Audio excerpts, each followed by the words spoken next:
Okay.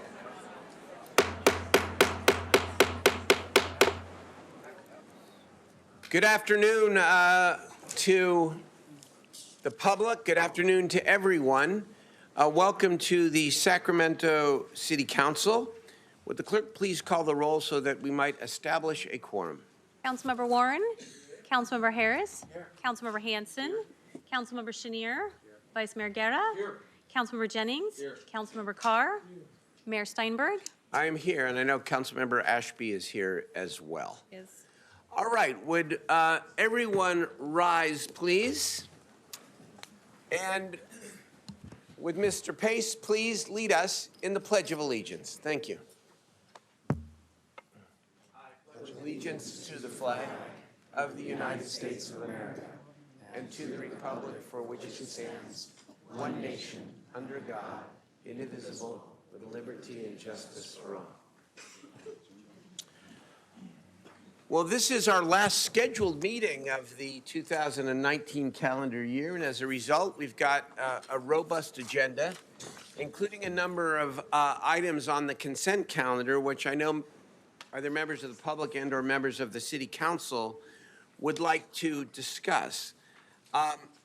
So I know that I want to make a couple comments on item 3. It doesn't have to be pulled off. I would just like to make a couple comments. And I know that I have heard through our clerk that members want to comment on item 26, the complete streets policy, number 30, the river water treatment plan filter naming, 34, the declaration of climate emergency, 36, the contract regarding the Meadowview Navigation Center, and 40, the North Natomas Aquatic Center that I think the city manager, Mr. Carr, somebody wants to make a comment about that. And so why don't we do it this way? But for those items, is there a motion on the consent calendar? So moved and seconded. And is there public testimony on any of the items that I did not mention on the consent calendar? there are items for both on that you did not mention and that you have. Okay, why don't we hear, well, I think we ought to hear all the public testimony on the consent here anyways and do all that. Let the public be heard first. Go ahead. I have 6 speakers on the consent calendar. The first is Kieran Savage, Kathleen Williams, Robert Copeland, Sally Shapiro. Kieran, thank you. And feel free to line up in the aisle behind Ms. Savage. Hi, Kieran. I didn't anticipate being first, but hi, good afternoon, everyone. I'm here on, I think it's number 2, the Police Commission recommendations.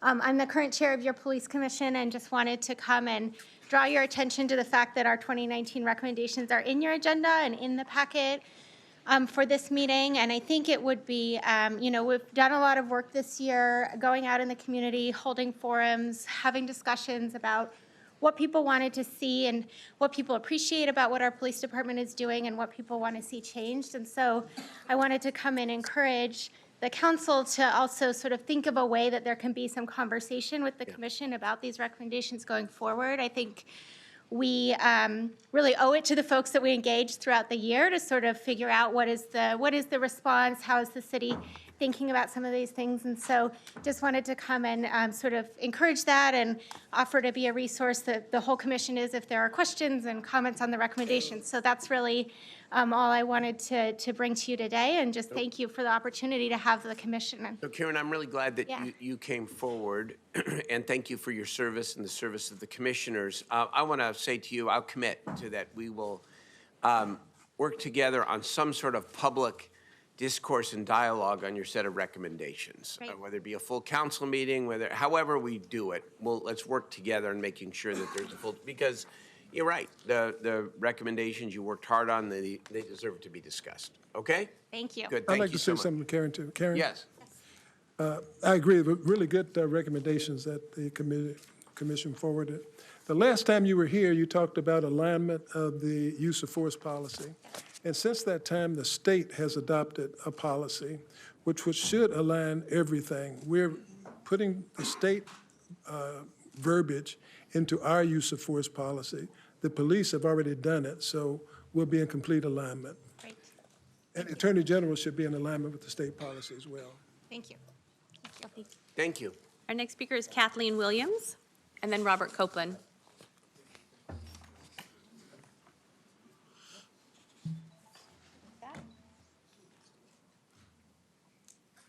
I'm here to speak on the Homeless Policy Council that is being set up, and I want to emphasize it is absolutely crucial that organizations, actual, vibrant, living organizations, be at the table representing houseless people. In Sacramento, the Sacramento Homeless Organizing Committee, is that upside down? Has organized and involved and educated homeless people, houseless people for 25 years. We publish a bi-monthly paper that is sold in the thousands by homeless vendors.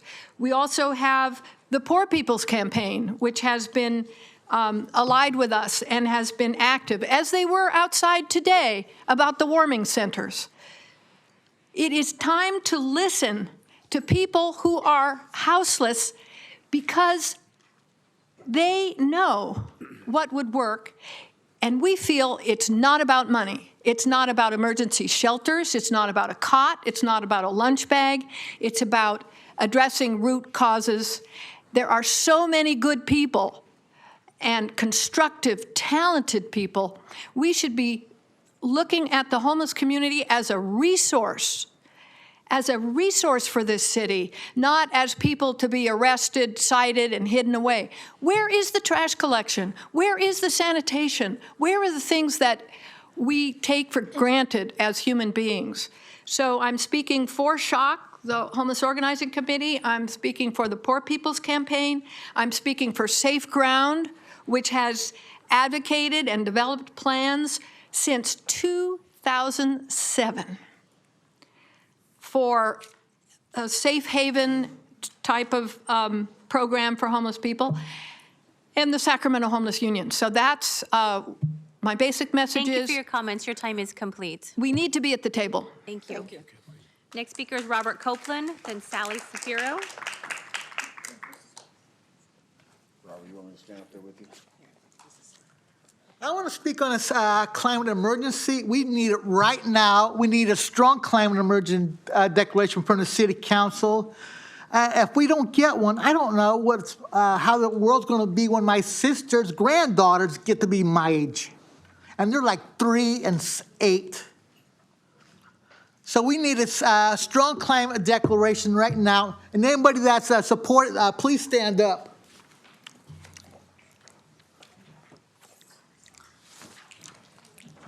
Good. Glad you're here.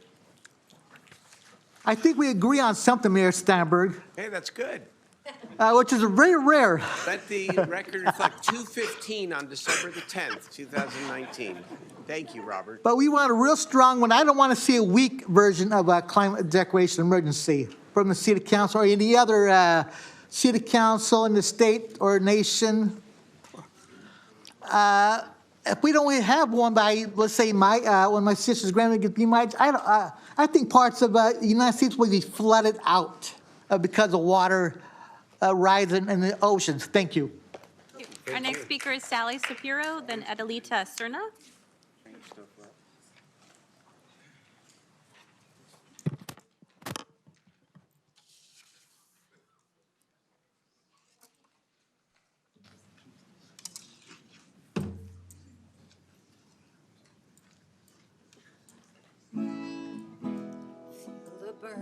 Feel the burn. All our fires have made us learn gratitude for all we're given. With nature's laws to be living. Feel the burn, feel the burn. The 1% are gonna learn that they don't own us all. Their greedy ways are gonna fall. Feel the burn, feel the burn. How the young wish we would learn. that they can survive and our beautiful planet thrive. Feel the burn, feel the burn. One way or another we will learn to share the wealth and help each other, to help the earth which is our mother, to share the wealth and heal each other, to heal the earth which is our mother, to share the wealth and love each other, to love the earth which is our mother. Thank you. Thank you. Our next speaker is Adelita Serna, then Dawn Whitney. So Adelita, then Dawn Whitney. Good afternoon. My name is Adelita Serena. I'm with Mothers Out Front, a climate action group. I'm here along with many climate action groups and allies to advocate for the climate declaration. I see the trajectory of carbon neutrality for Sacramento to be in 2045. I'm here to advocate for carbon neutrality in 2030. Do we have till 2045? You know, as a mom of 2 teenage boys, you know, we've lived through many different crises here locally, one of them including the Camp Fire disaster that we all lived through. I just don't know how many campfires we can survive. You know, our lungs, health impacts, these are very real. And I'm here to advocate and support for carbon neutrality in 2030. Thank you. Thank you. By the way, as a result of conversations with the coalition, the original version of the resolution has been amended to reflect emergency action towards 2030. So we appreciate working very closely with the coalition and your support. Our next speaker is Dawn Whitney. Following Ms. Whitney is Chris Brown, and then Dominic Fisher.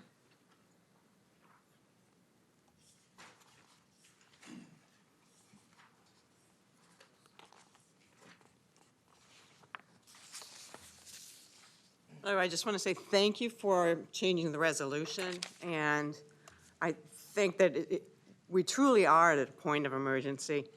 My reading of this resolution says that 2045 really isn't the operative date, that there is an emergency right now, and the city of Sacramento shall take steps to eliminate emissions by that date. I think we all expect that we start doing that now. We need to identify markers that will take us to 2030 as our goal. Thank you. Thank you very much. Next speaker is Chris Brown. Thank you all for having us, and thank you, Mayor and members of the council, for supporting the climate emergency declaration and setting 2030 as a goal. We are joining 27 cities already, but today 3 are voting on this.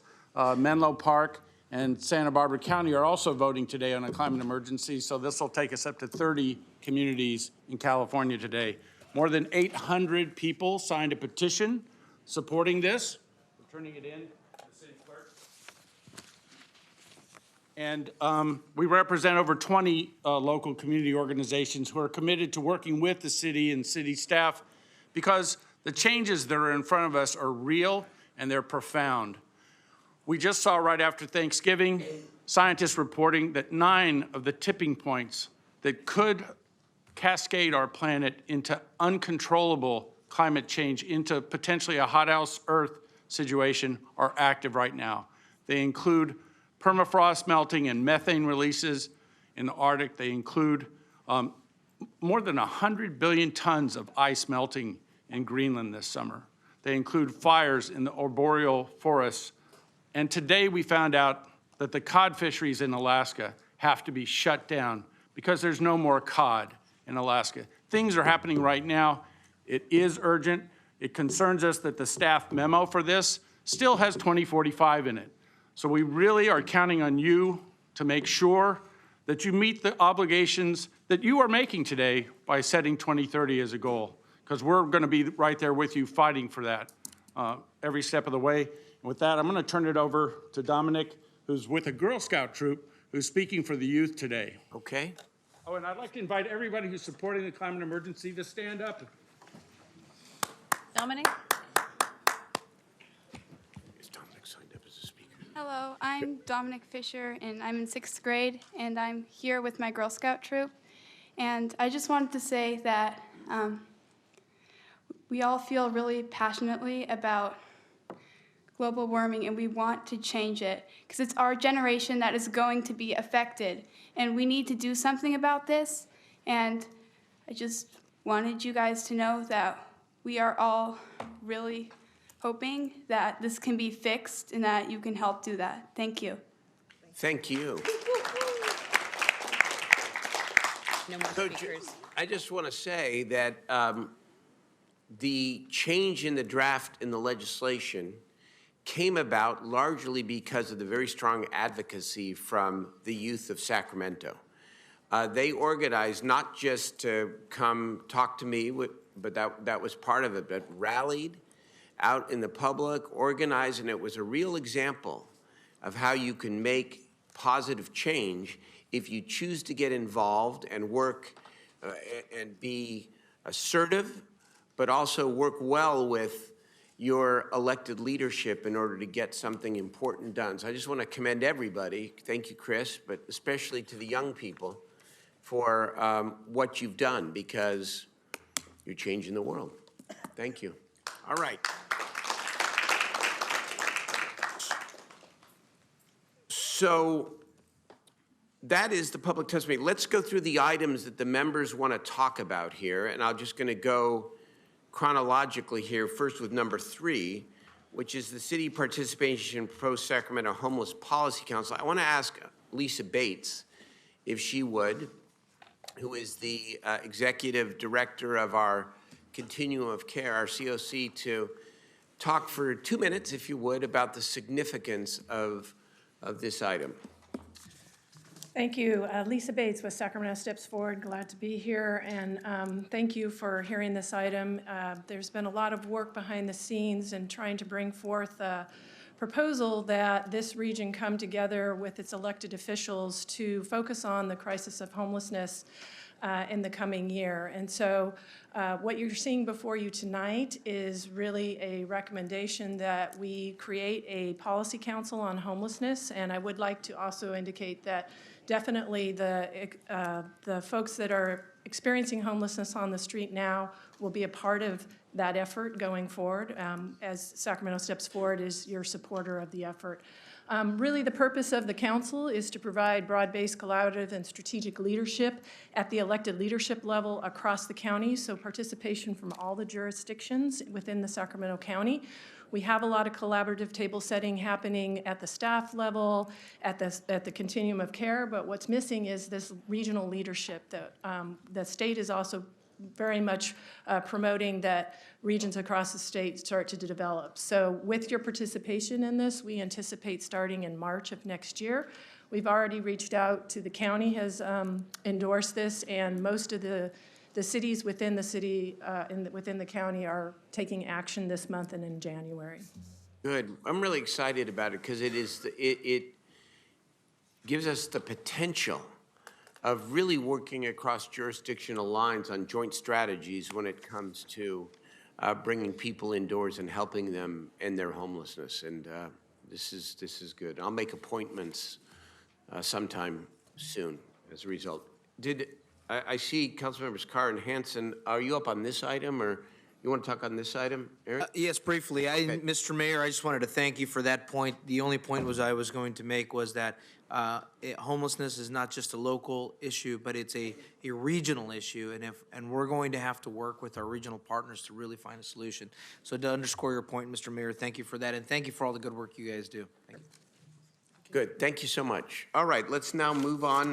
Haven't voted on this item yet. We're just going to go through the list here. I turn it over to Councilmember Hansen for a comment on the approval of the City of Sacramento Complete Streets Policy. That was the last one, Karen. My name just hasn't been removed. Okay. Okay, All right, thank you, Mayor. I just wanted to actually make a comment. Too far. Comment on two quick items. One is number 26, the Complete Streets Policy, and second, the Climate Declaration number 34. First, on the Complete Streets Policy, I see our Public Works staff here. We've been working on this together for quite a while, and this is really the last piece of policy, big piece of policy that we need to ensure that when we get money into the city, whether it's through SB1, through local funding or other sources, that we're building streets that are for transit, for pedestrians, for bikes. It helps us achieve our climate goals, but also it helps us achieve our Vision Zero goals, which is to make sure that we have multimodal streets that are safe for everyone, and particularly those streets in disadvantaged communities, which often get overlooked. They don't have the same lobbyists, they don't have the same advocates, and Vision Zero really prioritizes those corridors in disadvantaged communities. So I want to thank our staff for doing this. This is part of a larger effort that we'll be talking about later, but it took a lot of work and a few years, and I think we've got one of the best complete streets policies now because of that, and hopefully we'll lead the region in making sure that all our roads are safe for every user. Mayor, thank you for your leadership on the climate declaration. I'm very excited to see the people who've come out today to continue to push us and encourage us. That is absolutely the right thing to do. We cannot take for granted just passing the declaration, even if it's 2030, we need the sustained engagement of this community to make sure that every time we have a chance to reduce greenhouse gas emissions and to use our pulpit as a leader in the region, in the state, in the nation, that we continue to do it. And so I'm very excited that this is on the agenda today, but I'm even more excited to see the passion of our community and continuing to push the city down this path. And I'll make a motion to approve the consent calendar. okay. So, thank you very much, Councilmember Hanson. And Vice Mayor Guerra, on this on the climate issue? Or just, go ahead. Yeah. I'm going to go ahead and take this opportunity to do both of those. Okay. I want to thank Councilmember Hanson's leadership on this. For those who've been watching the Vision Zero work, this is not just about the downtown core and improving, pedestrian and cycling and bicycle-friendly streets. This also affects our suburbs. It wasn't too long ago that on Fruit Ridge and 58th Street that we had a young girl run over on her way to school. And unfortunately, if we don't make a decision and make action to make our communities more safe, not just for drivers, but for pedestrians and cyclists, then we're never going to encourage these safe routes to school.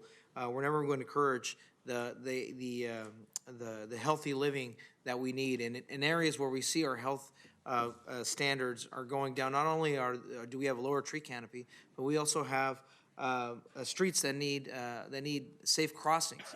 I do want to thank our city staff and SHRA here from Public Works because of these principles, we're moving forward with pedestrian crossings on Lemon Hill and Logan, and also through a 4-lane to cross the 4 lanes of Elder Creek Road as well, just to get a community center. Before that, we unfortunately had a grandmother and her daughter who were hit on Lemon Hill. The granddaughter survived. Unfortunately, the grandmother didn't. And so it's important that we look at this as not just about the city center, but our suburban communities who want these walkable communities also need this action. So thank you, Mr. Mayor, and thank you, Councilmember Hanson. And this fits in with our climate emergency because we have to look at alternatives for folks for transportation, looking at mobility options and making action that leads us into that direction. As chair of the Sacramento Metropolitan Air District, we see the impacts of air quality. And I got a letter here from our Sacramento Youth Commissioner of District 6. And yes, it is a letter, not a tweet or an Instagram or a post. They actually still send letters. Commissioner Naomi Piper Pell, I'll just read one of them here. Sacramento has some of the worst air quality in the nation. The devastating Camp Fire was a mere 2 hours away. During those 2 weeks, schools were closed, people died. We saw thousands of refugees as a result. I sincerely hope that you'll support the emergency and declaration. Signed, Sacramento Youth Commissioner Naomi Piper Pell. Mr. Mayor, thank you very much for putting forward this resolution. We do need to take action because climate change is affecting our environment, it's affecting our communities, and it's not just affecting our city specifically, but our region. With that, thank you, Mr. Mayor. Thank you very much, Councilman Guerra. Okay, let's just keep going through the items, and members can pop up as we're, how about the Sacramento River Water Treatment Plan filters for Bryant L. Bench? Was that Councilman Harris? Go ahead, sir. Thank you, Mayor. There are a lot of unsung heroes in the city of Sacramento, but we're going to sing the praises of one today, and this is an engineer named Bryant Bench who worked to bring us clean water supply, which of course is essential to all life. I'd like to bring up Dan Sherry to say a few words about this because we're going to name a facility after Bryant Bench. He did contribute an awful lot over many years to the city of Sacramento. I'd like to take this opportunity also to wish you well in your retirement, and I'll be at your party. All right, thank you very much. I appreciate that. It's been a great ride.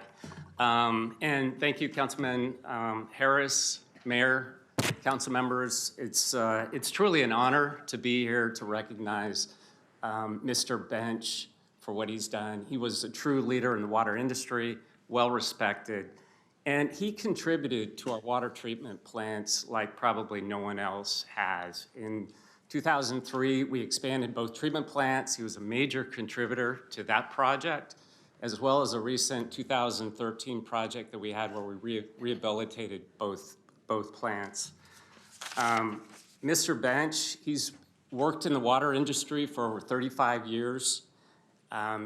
He brought to the water industry a certain swagger as well as the smarts, dedication, just total commitment that you don't always see sometimes in our engineers.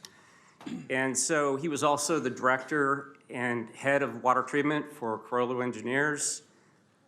He's evaluated and designed water treatment plants that produce more than 3 billion gallons of water per day, serving millions of customers across North America. He's combined elegant engineering with innovative cutting-edge concepts like managed filtration to improve drinking water quality for millions across the country. Also, there's a prestigious $10,000 American Water Works Association scholarship in his name that is awarded to students pursuing a master's degree in water engineering related in that related field. I've known Mr. Bench for 11 years and worked with him pretty closely through the large projects. And like I said, he's passionate, smart, friendly, and dedicated to the city of Sacramento. He operated as those water facilities were actually his own.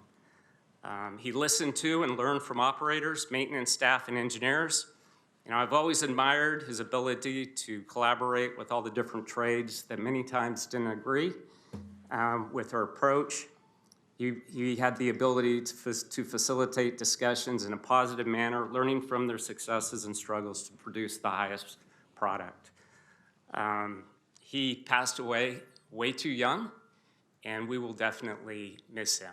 And I hope that we approve the naming of the SAC plant filters 9 through 16 in his honor. Thank you. Thank you for the powerful words, the powerful tribute. Jeff? Thank you. Thank you, Dan. Appreciate your comments. I'd also like to address the climate change declaration of emergency. This is not a small thing. This is a statement of our values as a city. We are trying to change our mobility paradigm in this city because most of the greenhouse gases that are emitted come from your tailpipes. Every time you drive, you are adding GHGs to the atmosphere. So it's incumbent upon everybody to think about their carbon footprint. And I appreciate the people who have come here to advocate for solutions to our changing climate because it is imperative. And I agree with you absolutely that 2030 should be our goal and that we should work aggressively towards it. But the fact of the matter is, if you're not driving electric or by hydrogen, or you're flying in jet planes quite frequently, your carbon footprint is really damaging to the overall scenario of climate change. So while you challenge us to create policies, as well you should, I challenge you all to change the way that you live so that you take good care of the earth as well. This is a great thing that the council is doing this. And again, I appreciate all your efforts, but think about it. There are actual carbon footprint calculators that you can go on the web, and you will quickly find that taking one ride in a jet plane is rather devastating compared to all the miles that you drive in an internal combustion engine automobile. So I don't mean to preach, but the fact of the matter is we all contribute to climate change, and it's incumbent upon every single one of us to make changes in our lifestyle if we're going to sustain it for our children. Thank you.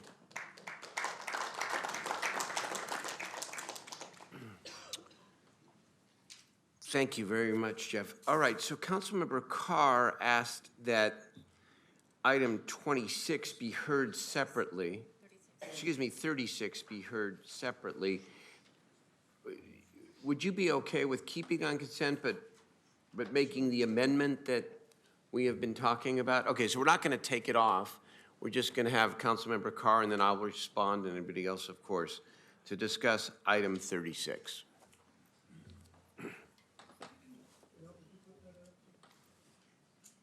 Got your mic. You got to get your mic on there. Okay. So this item is a request to adjust the budget for the Meadowview Navigation Center. I am still not in support of these centers, these shelters being in neighborhoods, and probably not in support of big shelters anyway, because of the reasons that were given earlier.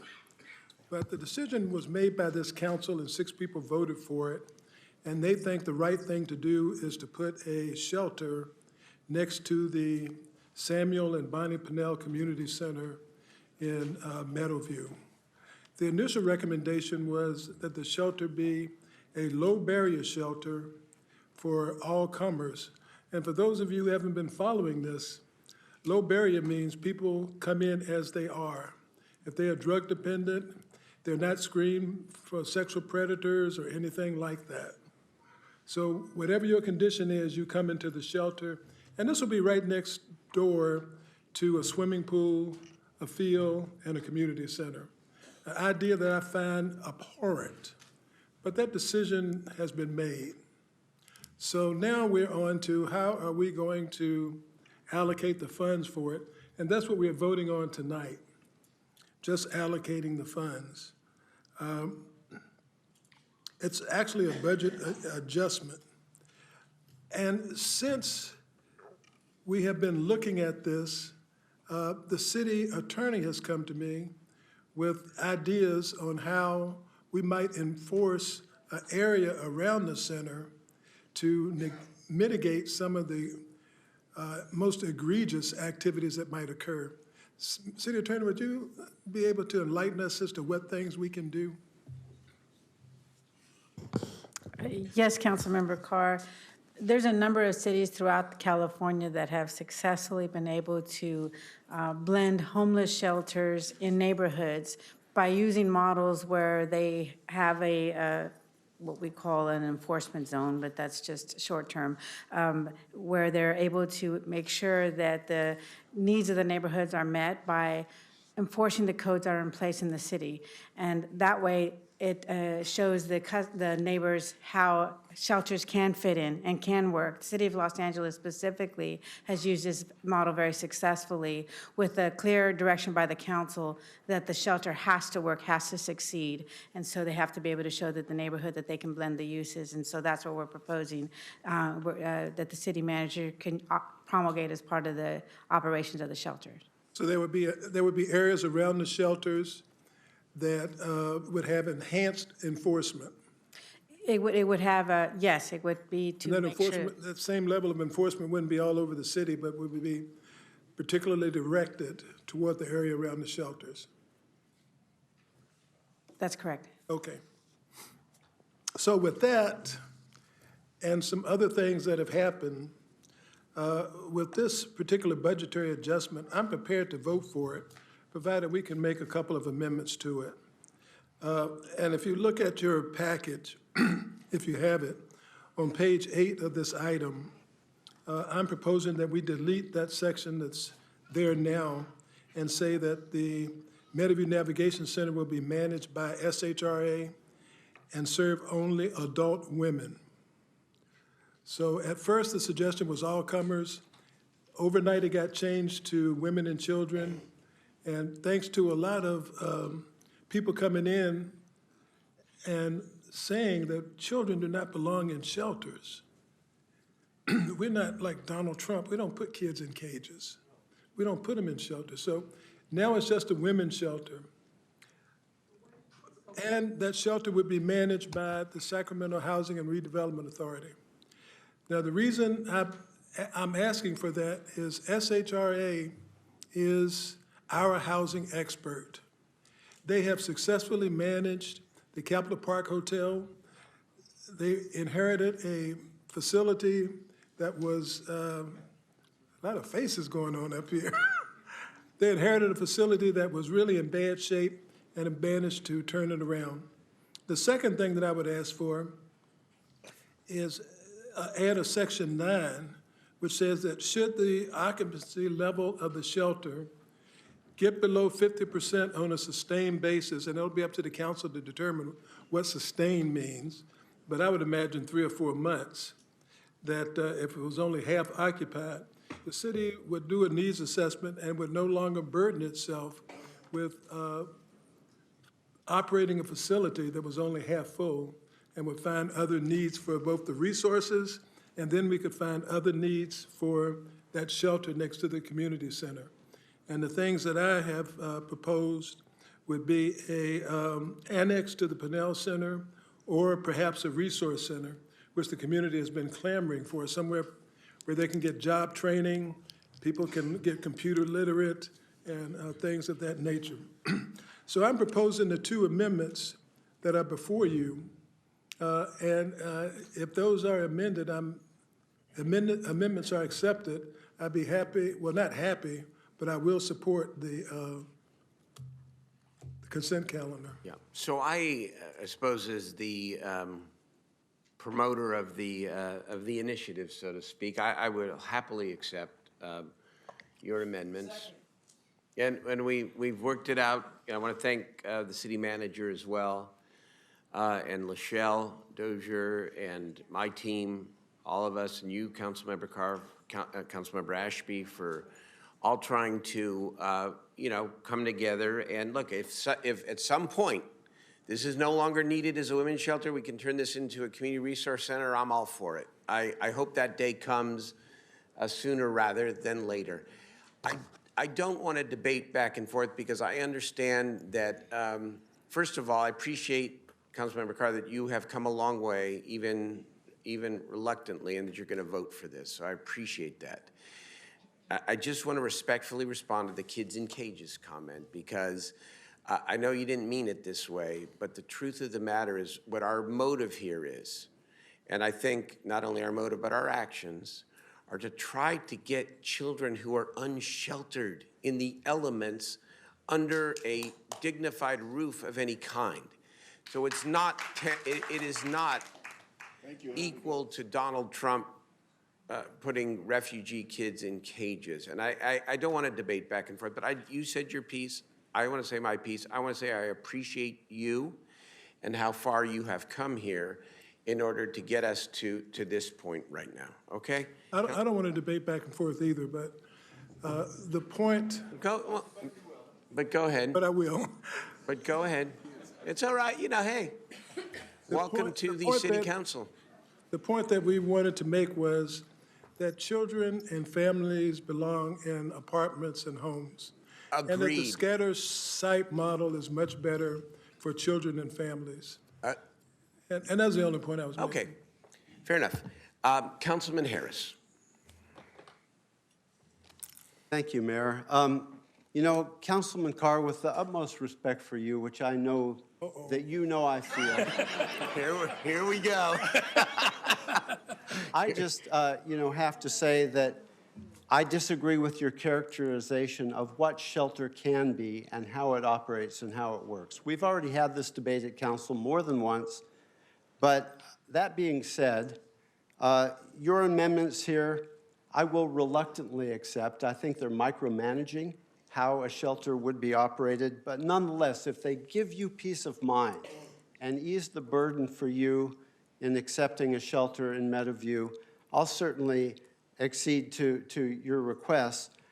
You know, I believe that this can work. I'm not sure that you're quite there yet, but nonetheless, this council has shown that we are willing to invest in getting people out of the elements indoors in triage and move them into permanent housing. We know that it works. We have great providers who can help us along the way. So I made the motion for the consent calendar. I would like to amend my motion to accept your changes to this item in particular. Can I second it? And Councilman Warren seconds it. Okay. So, once again, Larry, I tell you that we can manage this shelter for women appropriately and without causing harm to your community. I believe it, and I believe that we have the resources and the will to do it. If we don't, at our peril. And I don't want to feel your wrath, so there you go. We'll just move forward with that. That is my amended motion, Mr. Mayor. Okay, very good. On this item, Councilman Jennings. Thank you, Mayor. I just want to make one point as it relates to the shelter, because I see it very much like you see it as well, as far as once it's no longer needed, that it transitions into some form of a community resource center for the community. But I also see a shelter that is taking care of women and taking them out of the elements. Also a dual purpose of it being a resource center at the same time, so that we're training those people to become self-sufficient. So from my standpoint, I see this happening organically, and that it operates as a shelter and a resource center initially, and it just transitions ultimately, when it's no longer needed as a shelter, to a resource center. And if we can set that up from the very beginning, we'll be able to get clients in and out of there at a much faster pace, because they'll be more self-sufficient, able to move into employment, able to move into housing, transition from whatever caused them to be homeless in the first place. And so I don't want us to look at a shelter just as a shelter and then transition to a resource center. I want us to look at a shelter and a resource center as a combined center. And that resource center will remain there in perpetuity for the community for as long as we so deem. So I just want to put that on the table for an idea. Good idea. All right, we do have one. We're not going to vote. We're going to vote on the entire consent calendar, but we're going to finish this part of the agenda by discussing item 40, and then Councilmember Ashby wants to make a comment on several items. So go ahead, Mr. City Manager, on item 40. Okay, Mayor, Council, I wanted to pull this item off the agenda so that this item was published yesterday at 7 o'clock, and I want to have my staff come up and just give a quick summary of this facility use agreement with the Natomas Unified School District. Fran Hallbakken with the City Manager's Office. I just have to note that Saturday marked the 1-year anniversary of my official retirement from city service. Well, so that didn't work very well, did it? I've been doing other things with my Tuesdays, and so I might be a little bit out of practice in presenting information to you. So going back to August of this year, both the City Council and the Natomas School District entered into a funding agreement which you all approved, and it's for the Aquatic Center and Community Center project in North Natomas. A condition of the funding agreement required that the city and the school district enter into an operations agreement just for the 50-meter pool.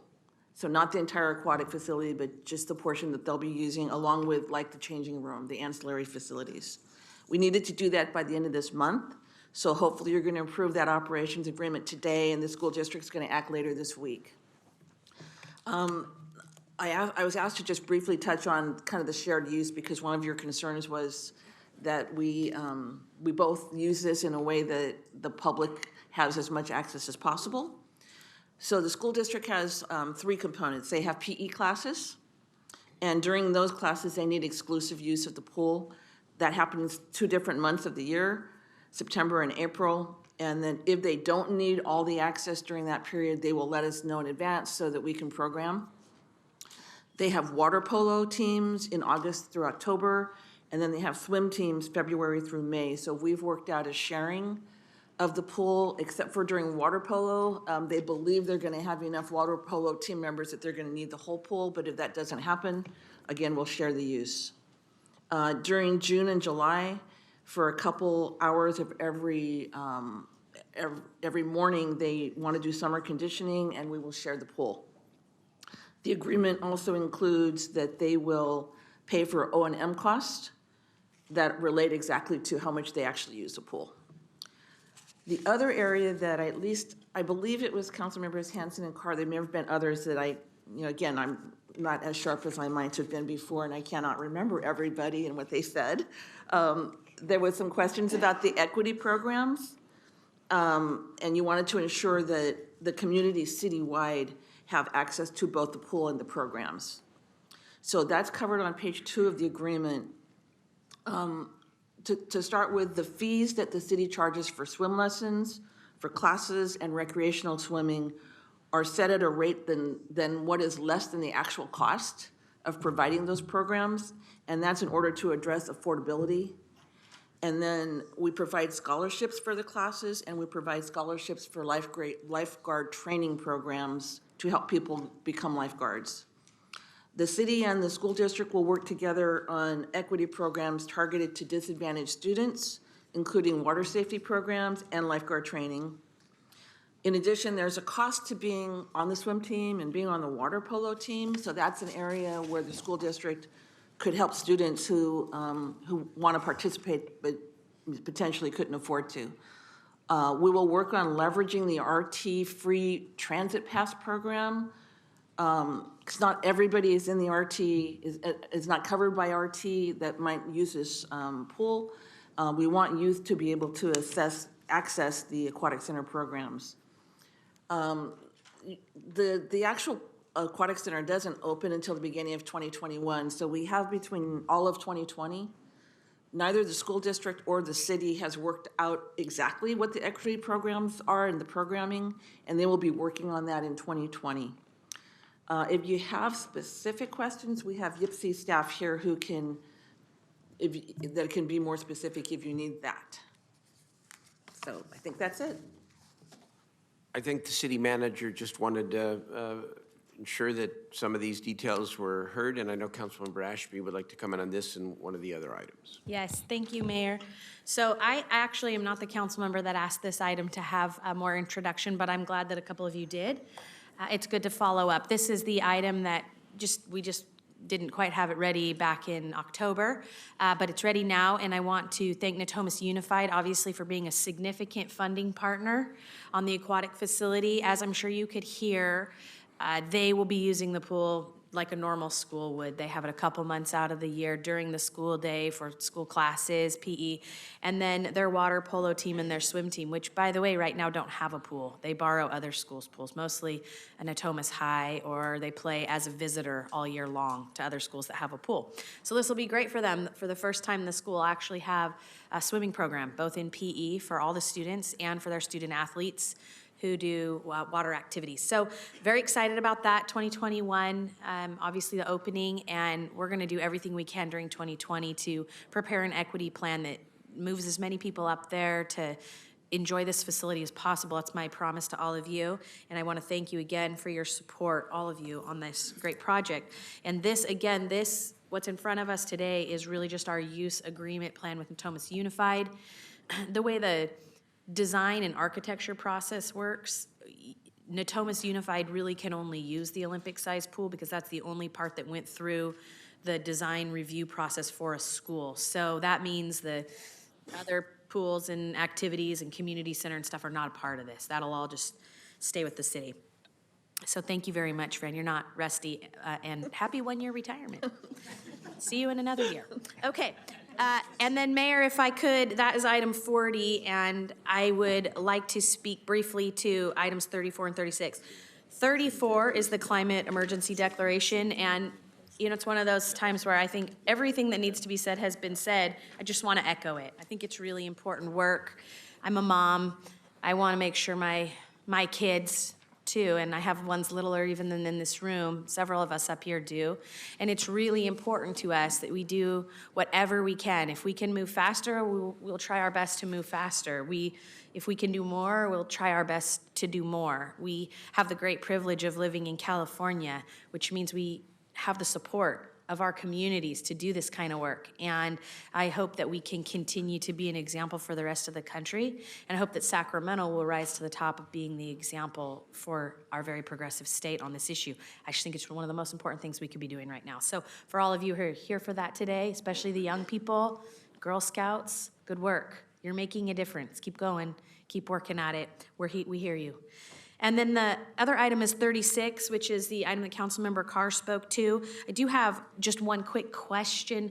Mayor, item 37 is essentially the same but at a different location. And I'm not suggesting we add anything, but I more just have a question for you. Is the idea that if at some point the Alhambra shelter also was no longer needed as a shelter, that it would also come back to the council for some other use or appropriate use? Well, sure. Yeah, okay. I hope that day comes much sooner than what we all reasonably can expect. But I'd like to end this homeless problem or make it much better much sooner than later. That's why we're doing everything we're doing. My concern here is and has been paying for the shelters on the front end, but waiting for the state funding on the back end, which you have done a really good job, Mayor, of bringing forward. And it looks every week that goes by, we're closer and closer to it. But it's hard for me to spend money on building the shelters without having the money to run them in hand, even when we know that it's coming. However, knowing that the shelters have a secondary purpose, even if for some reason that money fell through, something got derailed, they have another purpose, helps me support them tonight. And I think that's important. I will just say this. Up here, there are 9 members, and there's a reason why there's 9 members, because you need a diversity of opinions. You need people with all different kinds of backgrounds to come together and make good decisions for the city of Sacramento. If we all agree, it's too easy. If we all have a little bit of different opinion based on our life experiences, what we've seen, what we've experienced, what we think is right, what we would individually do, usually those types of difficult conversations deliver our best outcomes. And on this issue, I tend to side with Councilmember Carr. I like this model much better. I didn't like the idea of kids in the shelter. That's why I fought for them to be in the scatter site models. I think that's just a better place for kids. I think that the research shows that kids do better when they're not in a shelter situation. But that doesn't mean we don't need a shelter. We need every possible solution we can come up with right now. And on the table last week and voted for was parking lots, tents, cabins, shelter sites, and scatter site models. The trick for us will be making sure that the right people land in the right spots for us to be as successful as possible. And diversifying those options that we have out there and finding the ongoing funding is the trick to our success. And none of them will work without wraparound service models. So the things that Councilmember Jennings and the mayor talked about bringing folks into whatever site, doesn't matter if it's a parking lot or a single occupancy apartment, we have to wrap services around these folks because they need help to get from where they are to where we all want them to be. So I'm going to support those items tonight, and it was a bit of a long road for me to get there too, but I think diversifying our portfolio is good. I think Councilmember Carr has been very brave. This is in your district. You're allowed to have the opinion that you want to have and speak it freely, and I think you've done well by your community. And Mayor, you fought hard on an issue that is paramount for you, and I think this is real progress tonight, real progress. So 2020 will be a great year for all of us to see the implementation and the coming together of all these funds that you have found, that the city has found, that we've all sort of put together, along with this diversified strategy to help as many people as possible. And I think we'll be sitting in a very different spot this time next year. I thank you for your comments. Really apropos. I just want to add, in the last week, the governor made an announcement that of the so-called HAP money, the state money, of which we've verified now that we're entitled to about $14 million, that he's going to free up 75% of that much sooner than it would otherwise go, because he wants to get the money out. And I don't know exactly when that will be, but that's another assurance that the money is absolutely coming. So thank you. And Councilman Carr, final comment. Final comment. Thank you, Mayor. I think you made a great point about diversity of opinion, because people who voted for us have an array of opinions, and we have to represent them all, if they agree with us or not. And sometimes I think we get caught up in our own agreements, because this is a pretty liberal council. But we have some very conservative people even in District 8, and I have to represent their opinions as well. And I will always fight for my district, and I'll always say what I believe is right.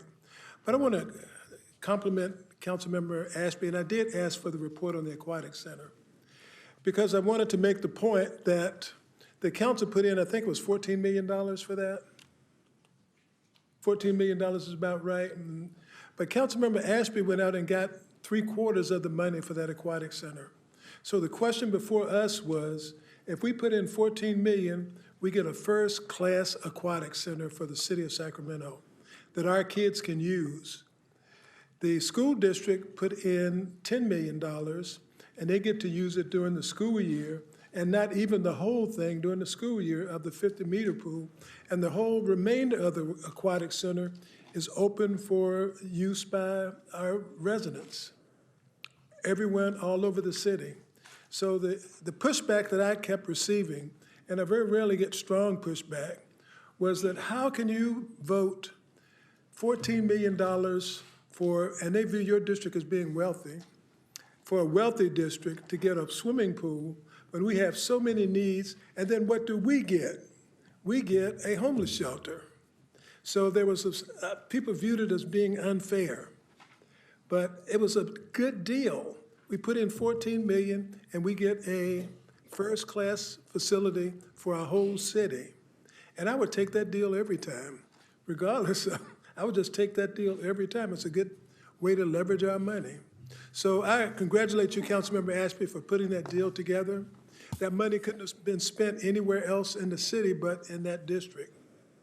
For putting that together and then cobbling together a program that will benefit the rest of the city. Thank you, Mayor. Last, Councilmember Carr, I just want to remind you to remember exactly what you said when it comes to next year's budget debate around Measure U, and how we make sure that we continue the kind of investment we made in North Natomas for Meadowview and for other parts of the city, because again, there are going to be real choices to be made, and we need to follow through what we told the voters, that we're actually going to put money towards neighborhood-based economic development. So, thank you. We have a consent calendar with the amendment, again by Councilmember Carr, which was accepted by Councilmembers Harris and Vice Mayor Guerra.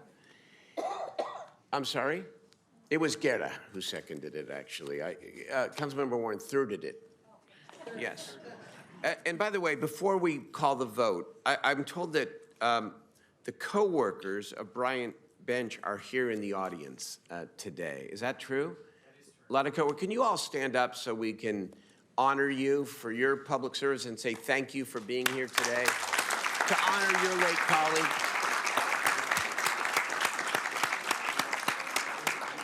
Thank you. Thank you so much.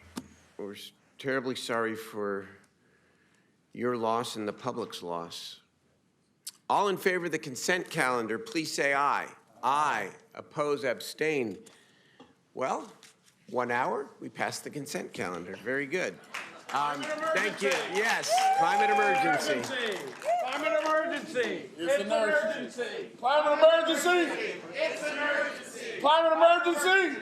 It's an emergency. Climate emergency. It's an emergency. Okay, we're gonna literally take 40 seconds here while the chamber clears. And I understand that there are a lot of people who are outside who are trying to get a seat. I'm going to change the order.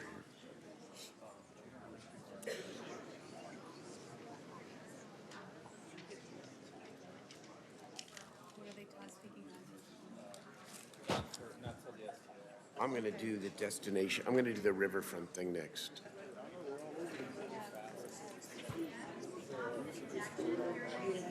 Okay, I think we're going to, I was going to make a quick change in the agenda, but the next items are relatively quick here, I hope. How many speakers do we have for 43 through 47? No, none on 43, Okay, one on 44, and then 2 on 45. and that's it. Yes, and then I have some 5 on 47. Okay, let's take up item 43. We're going to waive the presentation. Is there a motion and a second? I'd like to open and close the public hearing and make a motion to approve the item. All right, is there any public testimony on this item? There is not. If not, all in favor, please say aye. Aye. Oppose, abstain, that passes 9-0. How about item 44, the Lavender Courtyard item? Mr. Mayor, I believe we have one speaker, but I'm happy to waive the presentation unless something has to be read into the record. This is a big deal, by the way. It is, and I'll just make a quick comment after. Okay. Is there anything that needs to be read into the record? This is a Tax Credit Equity and Fiscal Responsibility Act hearing for the project. That was it. I have one speaker. Well, could you make that shorter next time, please? Thank you very much. Okay. I have one speaker. We have one speaker. Go ahead. I have one speaker on this item, Jesse Archer.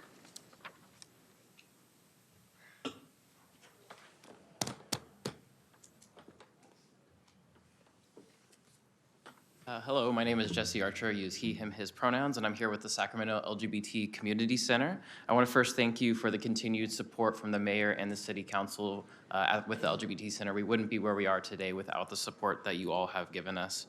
I'm here to support the Lavender Courtyard, and because we know that our LGBTQ seniors are aging without family, without friends, without kids, and they need our support. And so the center is committed, once built, to help with the programs and services that the Lavender Courtyard will need. So just reiterating our support from the Sacramento LGBT Community Center for the Lavender Courtyard. Thank you.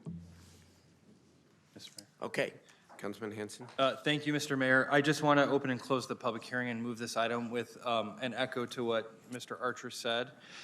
This is a very important project because it creates affordable housing for seniors.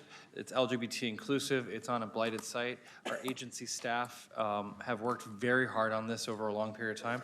And I'm crossing my fingers, legs, and toes, Lachelle, that we are in the home stretch and we'll see this get built very soon. So thank you for your hard work, Christine, and everyone at SHRA. I made a motion. Ditto to that. Very good. This is terrific. Long time coming. All in favor, please. Yeah, I'm sorry. Go ahead. That's all right, thanks. I just wanted to say what a really important item this is. I know we're rushing through it, but first of all, Councilmember Hanson's worked on it for a very long time, and it has needed to be resuscitated a couple times, and you did a great job here. I know this was personally and professionally really important to you, Steve, and you did a great job keeping it going. And SHRA has been phenomenal as usual. Lachelle, great partnership with District 4 office, and I'm really proud of this project. I think the more Sacramento learns about this, sometimes it's hard to understand what's happening up here, but I know once this opens and people get an idea of it, they're gonna be so grateful for your work and Councilmember Hanson's work, because this is a game changer. I love that it's inclusive for our LGBT community, that's focused on our seniors. It's right in the right spot. This is a good project. Good work. Good job, Steve. Yep, great job, Councilman Hanson. All in favor, please say aye. Aye. Oppose, abstain. That's a 9-0 vote. That's excellent. Item 45. Woo-hoo! It's a big deal. All right. Thank you, Mutual Housing. Thank you, Mutual Housing. Yep, to get everybody. Okay, item number 45, I understand is the same, not the same project, obviously, but Councilman Hara, do we have a brief presentation? Same thing? It's a very similar project, yeah, and please read into the record what you need Yes. to. We have a Tax Equity and Fiscal Responsibility Act for the project. Thank you very much. So similar to the last item, people need to understand that this project would be in the rail yard and will represent 148 units of affordable housing. Very much needed affordable housing in the city. This is a big project. Again, it's a kickoff project for the rail yard's development.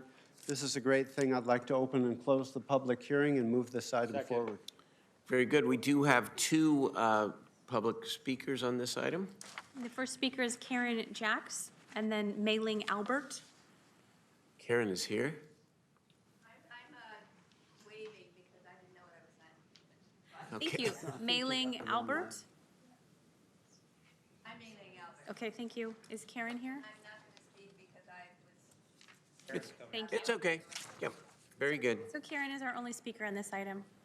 Okay, this is the Preservation District? No, Okay. no, wrong Oh, item. no, that one is next. Okay, then I'm for the next one, but I am strongly in support of this one because we desperately need affordable housing. So Love it. absolutely go for it. Please vote for it. Thank you, Karen. Karen, you got that one right. Thank you so much. Okay.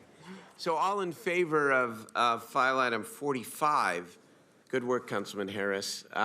Please signify by saying aye. Aye. Oppose, abstain, that passes. Okay, let's do 46. This is simply a continuation of the Mayor, I'll hemp waive the moratorium. staff presentation, open, close the public hearing, and. Okay, do we have public testimony on this? I do not.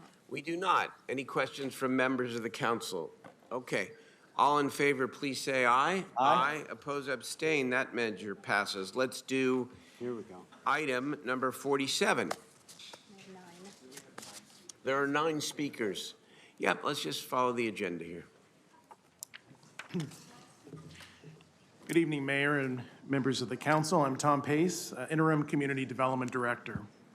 This item includes a request to adopt the historic district plans by emergency ordinance, which requires a 2/3 vote, adopt a series of ordinances to update the Sacramento Register, and amend the city code, reducing the level of review for many projects within historic districts. The historic district plans are a policy response to 3 problems. First, a lack of common understanding of what parts of our historic districts are important to preserve. Second, a lack of common understanding of what kind of development is appropriate within the historic districts. And third, property owner and developer concerns about the project approval process due to this high level of uncertainty. These plans help by clarifying the list of contributing and non-contributing resources, clarifying acceptable types of infill development within each historic district, and providing greater predictability for property owners, the preservation community, and the development community. These plans are a pro-housing approach that supports both historic preservation and new infill housing, and has garnered broad public support for how to accomplish infill development in historic districts. Staff's public outreach has been ongoing since the inception of the plans in May of 2018.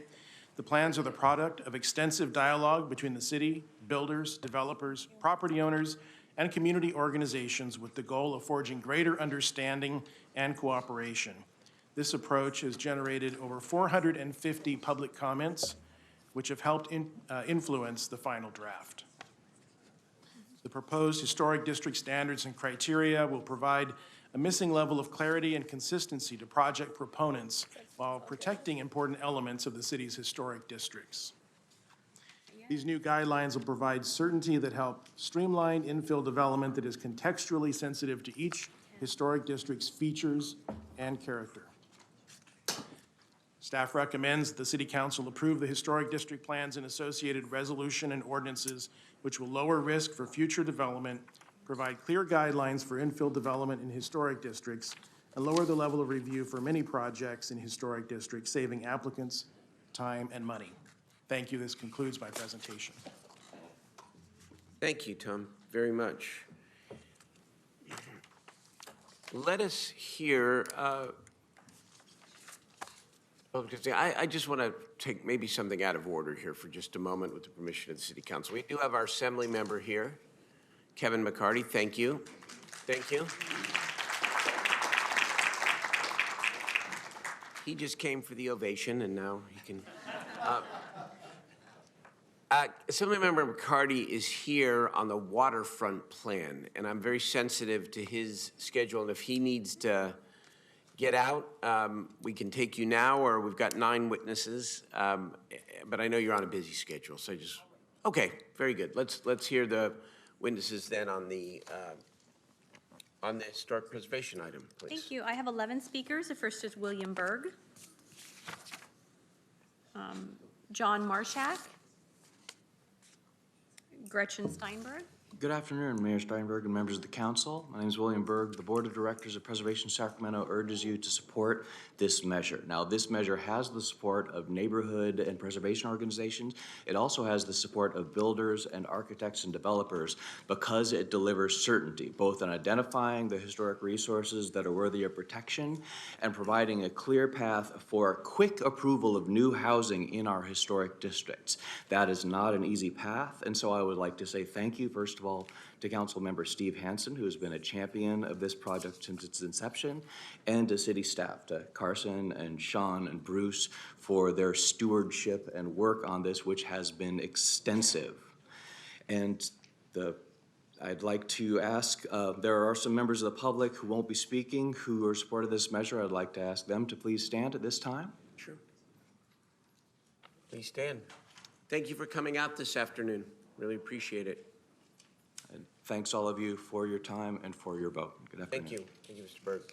John Marshak, then Gretchen Steinberg. Good afternoon, Mayor Steinberg and members of the City Council. I'm John Marshak. I spent 7 years on your Preservation Commission. I thank you for that opportunity. I currently am the Preservation Committee Chair for the Boulevard Park Neighborhood Association, and the association wishes to express our support for the Historic District plans and the updates to the Sacramento Register of Historic and Cultural Resources. And we also support the concept of adopting these as urgency measures. Actually, Sacramento has been in the process of developing historic district plans for 15 years, entering into a contract in December of 2004 with Winter and Associates. It's been a long road to get where we are now, and we really need to get this done in time to satisfy new state requirements and put this in place for everybody to use and streamline the whole process. Thank you very much. Next speaker is Gretchen Steinberg, then Jackie Whitlam. Good afternoon. I'm Gretchen Steinberg from SacMod, and I support the updated historic district plans. These historic districts provide unique opportunities and experiences. They provide civic pride and a sense of place. They provide collective memories for all of the community. And they're also economic and sustainability catalysts. Examples of that, recent examples of that, that underscore that point are R Street, the Sacramento Riverfront, and the rail yards. Paige and Turnbull and the Preservation Director and staff are to be commended for their outstanding service. And this is the project that is the culmination of several years of hard work and investment by the city. I'd like to, again, support this measure, and I hope that you move forward by celebrating and elevating our historic districts. Thank you. Thank you, Gretchen. Mayor, I'd just like to wish Gretchen a happy anniversary. I believe it's 19 years. Oh, happy anniversary. Congratulations. To you and Alan. That's great. Jackie Whitlam is the next speaker, and then Alice McAuliffe. Okay, I urge the city to accept the staff recommendation, and I want to thank the city for funding this effort and thank Tom, Bruce, Carson, and particularly Sean for the professional, comprehensive, and inclusive manner in which they've worked with the public and the Preservation Commission on this project over the past 2 years. We're very lucky that Sacramento's founders laid out a 30 by 30 grid of blocks bisected by alleys running east-west with street trees providing a sheltering canopy. We're very lucky that decision makers preserved this grid by routing the freeways at its edges rather than cutting through it. And we're very lucky that when so many were fleeing to the suburbs, that smart growth pioneers kept our city's Victorians from vanishing and maintained the integrity of our historic urban fabric. These efforts led to the establishment of the historic districts, and finally today, after an earlier effort over a decade ago was curtailed by the Great Recession, we at last have the historic district plans before you for adoption. It's been a long time coming, but its timing is auspicious. Compact growth has become a recognized path to a sustainable future for our city, our state, our nation, and our planet. The Historic Districts Plan will help build critically needed housing where people can live, work, and play in a place authentically designed for a society that was then not reliant on fossil fuels. We need to get there again. Thank you. Jackie. Next speaker is Alice McAuliffe, then Susan Hennis.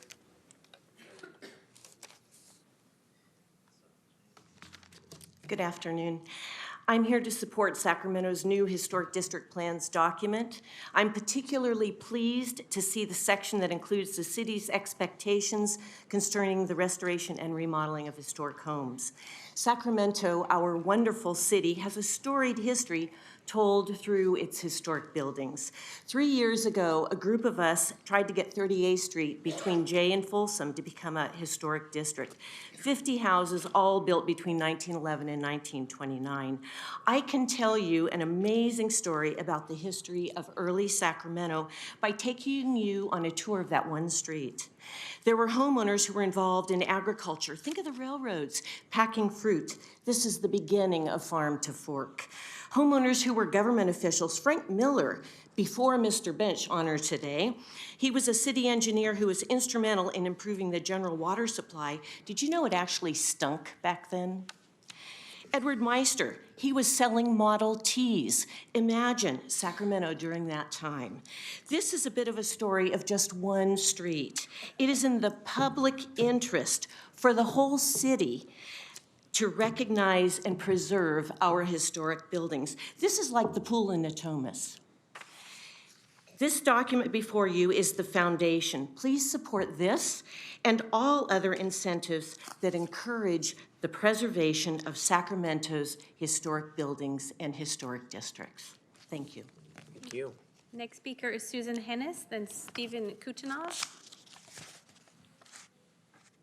Is Susan here? Thank you. Good afternoon, everyone. I'm Susan Hennis, and I'm here to ask you to vote yes on this agenda item. Historic districts are imperative to maintain the historic character of our residential neighborhoods throughout the city. And I hope that the adoption of these ordinances will encourage residents living outside the central city to seriously creating historic districts in their own neighborhoods. And I'm going to go a little off script here, so I'm sorry if I ramble, but many people look at the historic districts as composed of grand Victorians and the four squares and the type of housing that's typical in the central city. However, throughout the city, we have very precious small neighborhoods that also contribute much to the historic integrity and the historic fabric of the city. I'm thinking like Tahoe Park, Hollywood Park, parts of the Pocket. Beginning in 2020, homes constructed in the 1970s will begin being eligible for historic designation in historic districts. So soon there will be many more opportunities for historic districts and protection for affordable homes. And I encourage citizens of Sacramento to start looking into this. Thank you. Thank you, Susan. Next speaker is Stephen Kuchinov, then Deborah Condon.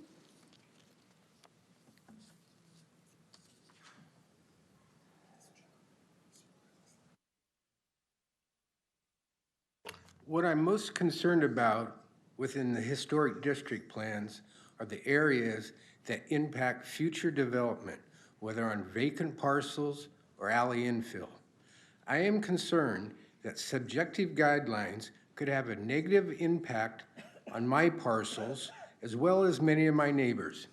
These negative impacts include, but aren't limited to, markability, developability, loss of value, etc. I have lived in a Victorian landmark structure on H Street for over 30 years within Boulevard Park. Many of the alleys are littered with older, depreciated garages and structures that are not even being utilized. I believe that alley activation is environmentally sound, socially prudent, and may be one of the greatest resources for potential housing stock that provides a more family-oriented alternative to larger multi-story projects such as 16th Street in H, 19th in J, and so forth. Throughout this project, I have consistently provided input and information that has contradicted and refuted the information within the historic district plans. I am told by city staff, the participating committees, Preservation Sacramento, developers, builders, architects, that these historic district plans will only make future development within historic districts easier. Many of the districts have been in existence for over 150 years. By basing the analysis on the first 75 years while ignoring the development of the last 75 years does not make good sense. Many of the buildings constructed in the past 75 years have increased density, housing stock, and are a part of the fabric of the historic district itself. I believe future development within historic districts on Thank you for your alleys or comments. Your vacants time is should complete, be sir. approached with a Thank balanced you for your relationship. comments. I urge you to vote Thank you for against your it. comments. Our next speaker Pass is it Deborah after it's Condon, objected. then Karen Jacks.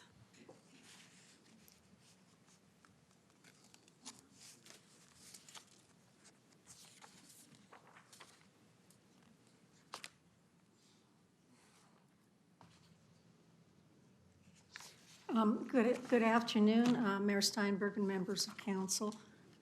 My name's Deborah Condon, and I've lived in Boulevard Park for 32 years and grew up in Sacramento.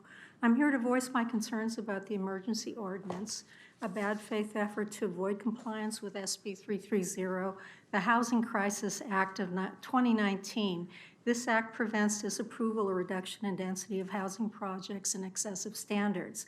It is untrue that the plan could not be enacted for 5 years without the ordinance. It only prohibits cities from imposing and enforcing design standards after December 31st, only if they're not objective design standards. Passing this ordinance admits to the plan's lack of objectivity. We don't know what areas of subjective review triggered this ordinance. No data benchmarks or calculations are found in the 1,700-page plan. Why not take more time to identify subjective design standards and determine how they can be made more objective with clearer, more prescriptive approach supported by data and measurable benchmarks? Both SB 330 and 35 define objective as involving no personal or subjective judgment by a public official, uniformly verifiable by reference to an external and uniform benchmark or criteria available, and knowable by both the developer an applicant and public official. Expectation of this clarity underlies the plan's creation. Lack of objectivity, it reduces risk to development. It exposes the city and all parties to litigation or challenges to unverified design restrictions and subjective decisions. We already knew last spring that any SB 35 by right project would not be subject to historic district standards that were not objective. This is not a new surprise. The state and city need to align goals to meet the challenges of a housing, homeless, and climate crisis and protection of historic resources with mutually Thank you for your guided, comments. Your sound, time is and complete. transparent plan. Thank you. Thank you, Deborah. Next speaker is Karen Jacks, then Craig Hausman, then Patrick Stalmuck. Good afternoon. I'm Karen Jacques. I'm here in strong support of this ordinance. It's been badly needed for a long time. When I was on the Preservation Commission, which was 2007 through mid-2012, we talked about how badly we needed this.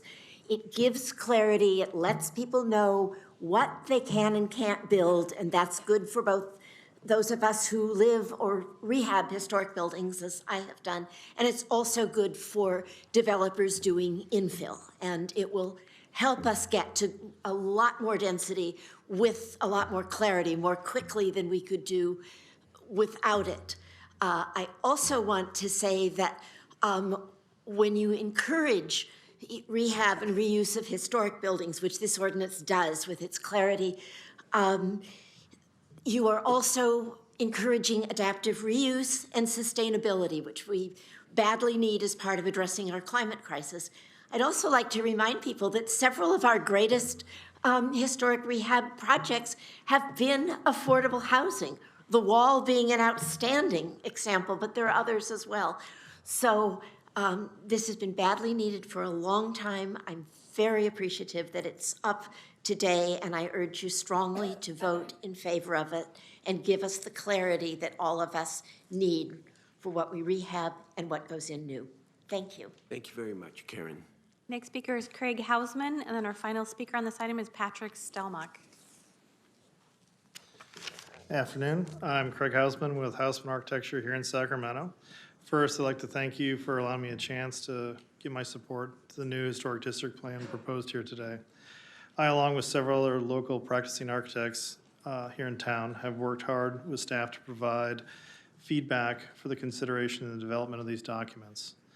Having now practiced here over 18 years and approaching my 33rd year in the field of historic preservation, I believe that the most important item in this practice is to provide a clear path to both building owners and professionals alike. The lack of certainty at any step hinders the process needlessly and thus deters individuals from entering and ultimately completing projects of this nature. While no document of this nature is ever perfect, I believe these provide a clear and most important fair path to development in historic districts. The goals of these documents is to further define the playing field for all parties involved, not just the architect and developers, but also the neighbors. It is my hope that such documents and policies will deter the all too common strategy of appealing projects. This often, though appropriate, is a battle of attrition that often only serves as a tool to stymie development at a critical point in our state when we need more housing. Good projects are achievable, and they are also achievable in historic districts with tools like these to assist all stakeholders. I've also been asked by the American Institute of Architects Central Valley chapter to voice their support in the plan. Several of my fellow architects in the chapter worked hard, hand in hand with staff in the development and refinement of the standards contained in the plan. We are welcome to further opportunities to engage in such efforts in the policies affecting our practice. Thank you. Thank you very much. We appreciate it. Patrick Stelmach is the final speaker. Thank you. Good afternoon. My name is Patrick Stelmach. I'm on the Board of Directors of Preservation Sacramento. I'm also actively involved in infill development on urban projects as a broker. And I would like to urge you to strongly support this measure. It will help preserve our charm and character of our historic buildings and help encourage development. Thank you very much for all the efforts of the city and staff on this vital project. Thank you. Appreciate it. Thank you very much. That's the public testimony. Let's turn it back to the members. Councilmember Hanson. Thank you, Mayor. Sometimes we work on these things for years and we only get a few minutes to talk about them. And so I'll just be brief. Assemblymember McCarty probably remembers some of these early conversations, but this was an outgrowth of our work around the Central City Specific Plan. And when we engaged in that process, we heard some of the comments that we've heard today that we really needed to reinforce these plans. And so I want to thank our staff, Ryan DeVore, who's no longer with us. He left Roseville. He's still alive, but gone.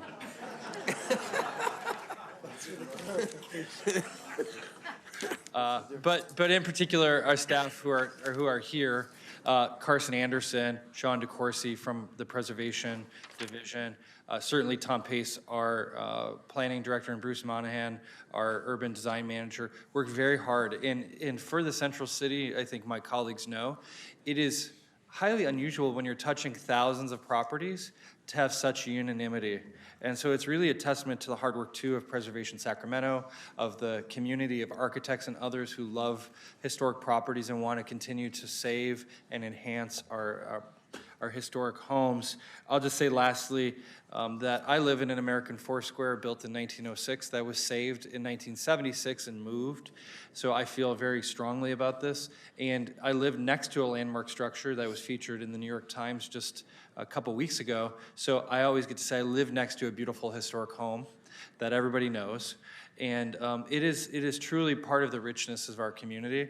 And while these districts are only a piece of the recorded history of Sacramento and now memorialized thoroughly in these plans, there are so many other structures, so many other neighborhoods that deserve the same protection. I think this is a model. So to my neighborhoods, to our friends at Preservation Sacramento, to Craig Hausman, who designed the ADU that we have.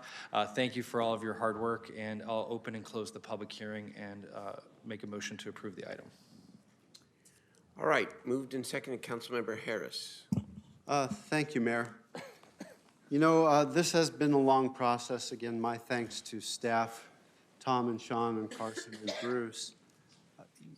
William Berg said it very succinctly. It's so rare that you get preservationists, builders, developers, and architects all on the same page. I think it's because staff really put the effort into creating this document. It's lengthy. We had this discussion at Law and Legislation Committee and went through most of the points, but I'm particularly impressed, as Councilmember Hansen said, of the unanimity of how people feel about this particular document. I think it will help us preserve some of the finer points of our city and still allow some denser infill in the central city and also in my district, because this applies principally to Midtown, downtown, but it also bleeds out into District 3 in the River District and a little bit into Councilmember Chenier's district in Oak Park, because there are some lovely buildings in all of our areas. So again, congrats to everybody. I believe there was already a second, is that right? Or I will second. You are the seconder. Perfect. So I'm really glad this can move forward. Very good. All those in favor of this important item, please say aye. Aye. Opposed, abstained, that's unanimous. Very good, thank you. Excellent.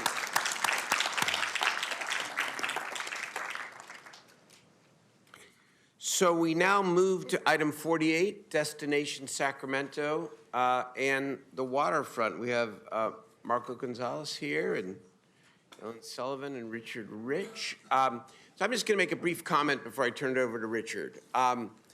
So this week will mark 3 years that I've had the privilege of being your mayor, and we've worked on a lot of important things together. I am more excited about this next item than anything else, because I think this represents an absolute breakthrough, decades in the making here, in terms of activating our waterfront. And it's not the end, it is the beginning, but it's a rather impressive beginning. I hope you will conclude after you view this presentation. So this is cool, as they say. You're so hip. Richard Rich, project manager for the waterfront. Thank you, Mayor, for setting the bar. Destination Sacramento. We'll create a major public asset on the waterfront that will help to center Sacramento and West Sacramento's growing list of waterfront amenities and help create the buzz and the entertainment attractions to attract new business, creative workforce, and increase convention business. The venues you will see in a moment will allow visitors and residents alike to experience our river and its history in a more relevant and a compelling way. As you will also hear, State Parks, our partner, will round out our efforts to enliven the waterfront.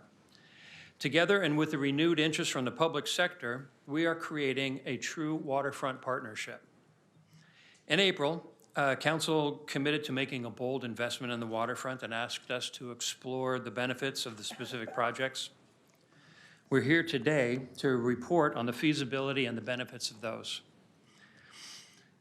to report on the findings of our work of our consultants, and importantly, the dozens of meetings that we have held with the highly committed stakeholders of Old Sacramento. And it's our collective efforts that are setting the stage for long-term viability, not only of the waterfront, but our city as a whole. The Destination Sacramento program was proposed as 3 projects on city-owned or city-controlled property, and those would be the museum event deck, Front Street, and the docks. We worked closely with the city managers, or excuse me, the city attorney's office to determine each project's eligibility under our transit occupancy tax code, and we're happy to report that the new features plan for Front Street and the event deck qualify for TOT tax funding. The third element, the docks, does not meet eligibility requirements. While not eligible, upgrades to the river docks are feasible and important.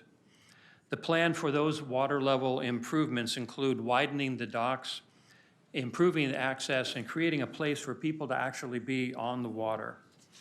We will not be requesting TOT funding at this time, but instead will seek alternate funding at a later date. Staff retained AECom to prepare an analysis of the city's return on investment. In addition to the construction and the annual spending impacts that you see here, the analysis found that the waterfront will generate an additional $1.2 million in additional taxes, in addition to the $700,000 that the city currently receives. The report went on to say that our plan epitomizes the new type of space being developed across the nation in cities. These are not generic or cookie cutter spaces. They are authentic. They reflect a city's culture, its aspirations, its history, and the sensibility of its people. They integrate food and drink, arts and culture, live music, concerts, performances, play and wellness opportunities for children and adults, along with newer pop-up, immersive, and multimedia experiences of all kinds. I'd just like to add with this rendering that the buildings and the structures that you see in this and other renderings are placeholders for the actual architecture that we will tackle in the next phases. Creating the look and the vibe will be an exciting design challenge for us as we work to create a number of things. One, remarkable structures. Two, that are authentic to Sacramento. Three, that are honest at their of their time and place. And four, respectful of their historic setting. As mentioned earlier, the goal of our feasibility work was to define the site layout and the program as you see here. And we are recommending the creation of 2 buildings where people can gather. We call them the Landing and the Trestle. Those are working titles. And 3 public open spaces, the Yard, Front and Cave, and the Landing Plaza, all of which work together to be able to support the assembly of crowds, both large and small.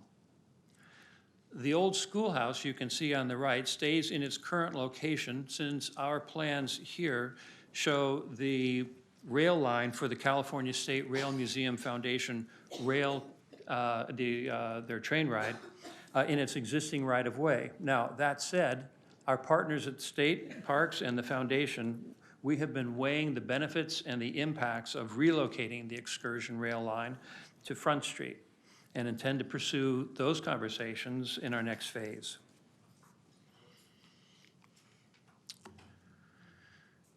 For 16,000 years, our waterfront has been the center of commerce and gathering.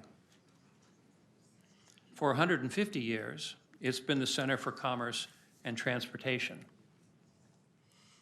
Without losing our historic rail narrative, we intend to emphasize the gatherings of people to create in unique settings and in prime locations as visitor destinations for the benefit of all. The assembly area on the second level of the landing will host events of all kinds, receptions, banquets, parties, off-site events associated with the new convention center in a unique and memorable setting. I just want to thank, by the way, all the people for agreeing to appear in the Thank you.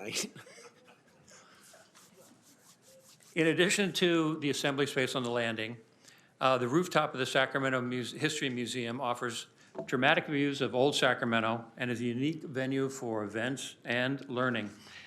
It adds a diversity in the types of venues that we offer and attracts multiple audiences to an important, though often overlooked location in Old Sacramento, that being the intersection of J Street and the river.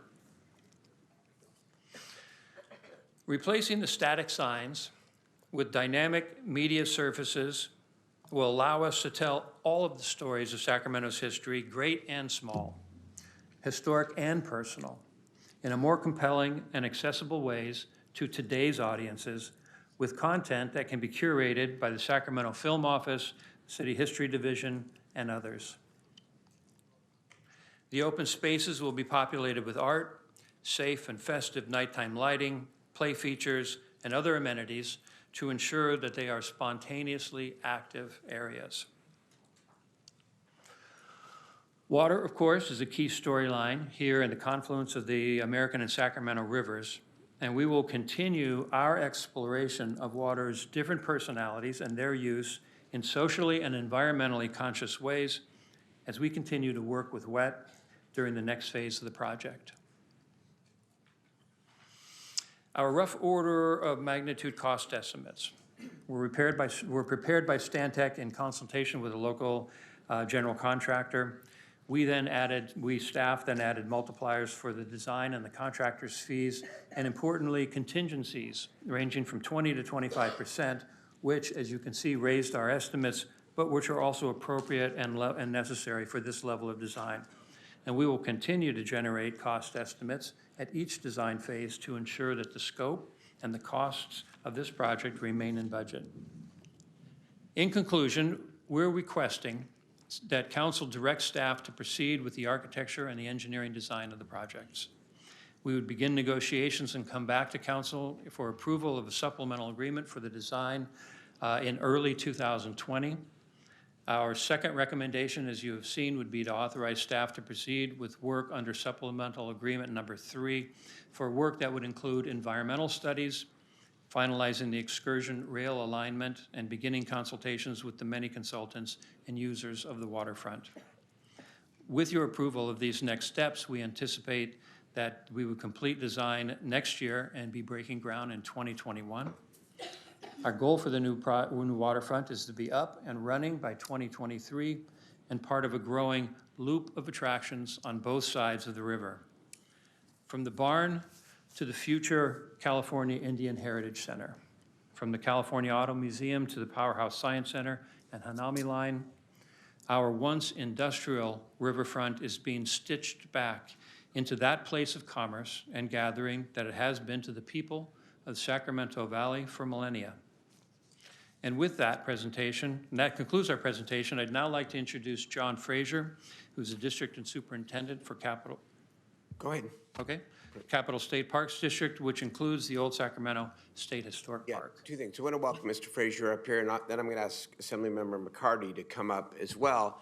And just to say that this proposed $40+ million investment would be the city's investment, because we have a partnership with the state of California that not only owns a significant part of the Old Sacramento waterfront, but also has a key interest in revitalizing the waterfront on behalf of the capital city of California and the state. And then, of course, you're going to hear in a little bit from the private sector as well. So it's really the combination and the city putting forward a significant resource that we hope will catalyze even more than what, Richard, you presented here today, which is quite an impressive start. So thank you to you and your team. Welcome. Yeah. Thank you, Mayor, council members. First off, I do want to say how appreciative we are of Richard and his team. They have brought us into the design process from the very beginning. It has been a great comfort to know the project's direction from those early stages, and I know it's been fruitful for Richard and the team to have access to our people as they have reimagined the area. So thank you for the sustained effort to keep us informed. We know it doesn't happen by accident, and we know it takes work and time to do it well, so thank you. When we were here in April, we expressed our great excitement for this effort and are here again to offer our complete support of the projects before you and the larger revitalization of the waterfront. State Parks is eager to find a creative solution to make the railroad an even more vibrant part of the waterfront experience, and we are confident we can find that creative solution through the next design phase. We think the important economic, cultural, and historical benefits of the railroad experience are what will ultimately distinguish our new destination waterfront and make it a uniquely Sacramentan experience. We also recognize state parks has an important role to play beyond the railroad experience. As the mayor just touched on, we occupy roughly a third of the old Sacramento waterfront. This includes a narrow strip along the river called Riverfront Park and a patch of open space adjacent to the Railroad Museum called the 1849 scene. One of the many catalyzing consequences of your leadership has been in how it has helped us rethink our own priorities and inspired us to do more. Although we are not at a point where we can point to hard funding commitments, I can say we now view Riverfront Park as one of our highest priorities and have taken preliminary design steps to re-enliven that important access point to the water. We also have taken the important preliminary step in considering development actions on the 1849 scene. Just last month, we commissioned a feasibility study to better understand how we can execute development concepts called out in our general plan. So thank you once again for your leadership in pursuing this important work, and we look forward to our continued partnership in making the waterfront an iconic and vibrant place that weaves together history, commerce, and cultural vitality. Thank you.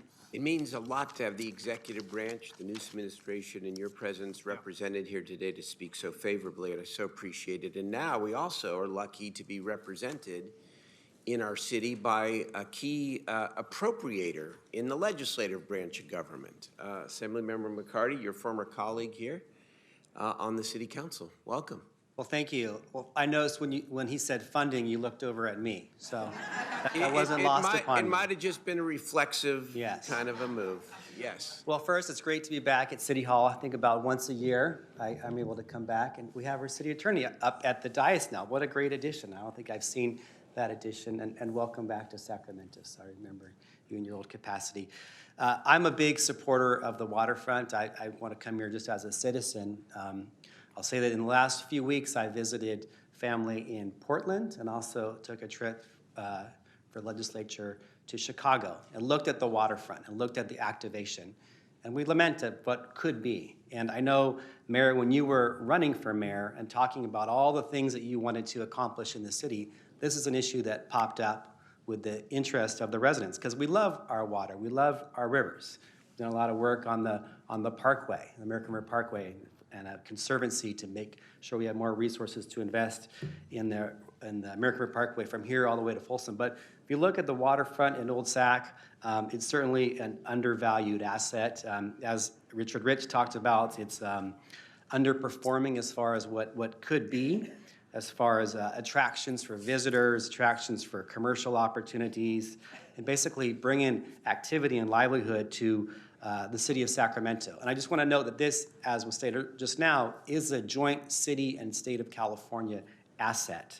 Old Sac is a historic state park, and we realize that. And I'm committed to working with our senator, Dr. Pan, to do what we can to work on the track relocation and potentially bring any state resources to this project. And just want to note that I am in full support of this and applaud your leadership, Mayor, and the city of Sacramento for stepping up for Old Sacramento. Thanks so much for taking time to come today and for your partnership, really. This is terrific. Thank you so much, Kevin.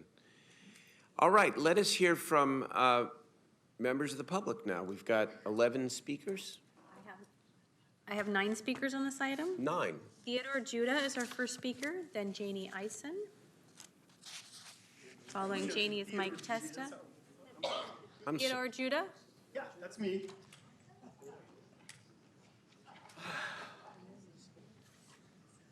Somebody here knows who Theodore Judah is, huh? There's a pending lawsuit filed by the Rail Preservation Action Group, or whatever they are, already for you guys tearing up heritage railroading stuff. But today, I'm here possibly representing, I don't know how many people I represent. Looks like I'm the only docent active worker at the Railroad Museum, because most of us are busy on the Polar Express right now. But on behalf of everyone that thinks like I do, I want to say that I'm outraged by this proposal.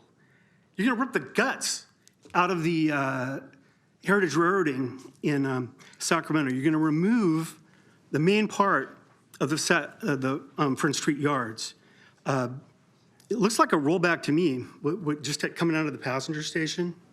It looks like a rollback to 1981, before you built the freight depot. Building the freight depot caused a 75% increase in the platform length of the platform that we had to use. It was a 300% increase from 1 track to 3 tracks in the number of tracks we had in the yard.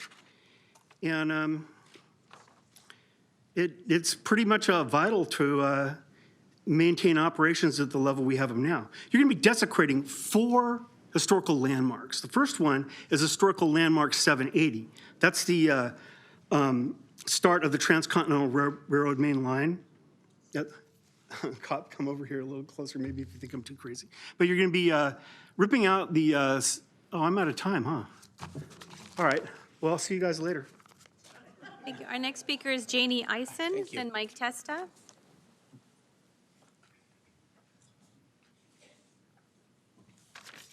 Good afternoon, Mayor and council members and City Manager Chan.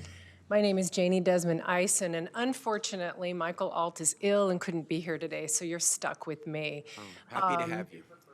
Oh, okay. Well, thank you, Steve.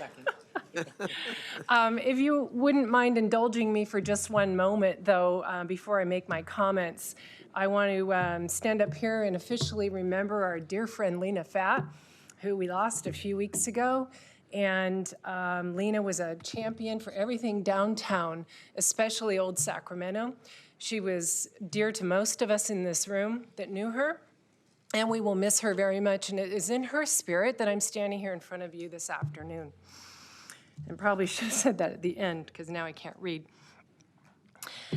As I said, my name is Janie Desmond Eisen. I'm a member of the DSP Executive Committee, past president of the Old Sacramento Management Board, and current member of the Old Sacramento Advisory Committee. I'm also a business owner in Old Sacramento.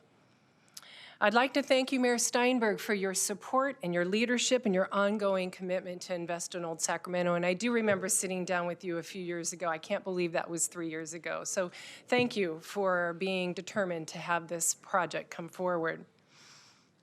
This project will generate economic opportunity, private investment, and activation in the adjacent Old Sacramento Historic District. It is a game changer not only for downtown Sacramento, but for the entire region. We greatly appreciate how Richard Rich and his wonderful staff have worked at keeping all stakeholders engaged, informed, and part of the process from the very beginning, and I know that wasn't easy. We're excited to see the plans for the activation of Front Street unfold with the development of an iconic feature like the trestle that you saw in the presentation, and the water-inspired feature, however that ends up being, that will be designed probably by WET. The landing component, which will open up opportunities for commercial development and investment along the waterfront, which is very, very exciting. We look forward to learning more about the main event space, including the activation and management plan associated with it. Thank you for your comments. Your time is complete. Oh, I'm sorry. It was fast, but we are excited. Full in support. Sorry. Thank you, Janie. Thank you. Thank you. Next speaker is Mike Testa, then Craig Segal. Good afternoon, Mayor Steinberg, members of the council, Mr. City Manager. My name is Mike Testa, and I'm the president and CEO of Visit Sacramento. Visit Sacramento urges you to approve funding for the Destination Sacramento project within the Old Sacramento waterfront. I'd like to recognize the mayor and council for their leadership and investment in their collective vision that continues to make Sacramento a destination city.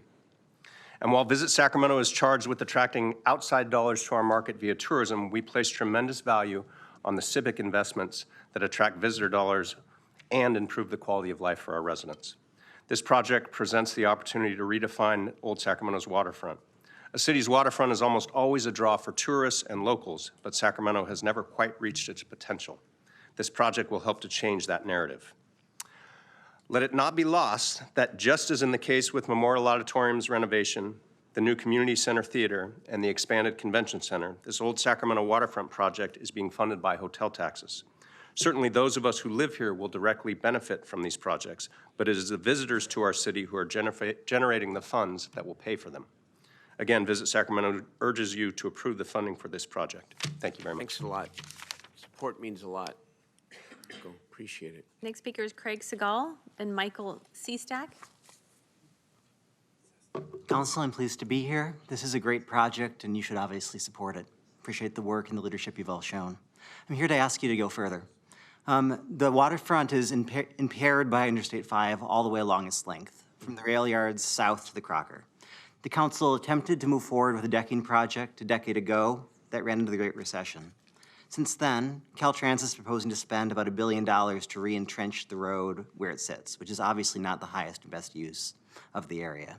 I've had good conversations with Richard Rich, with Julie Burrows, with others on the staff, as well as with Kate White, formerly of Caltrans, now at Arup, who's offered to do pro bono design work to investigate other options, whether that's removal, narrowing, other decking, some path that advances us from where we currently are and from that design constraint.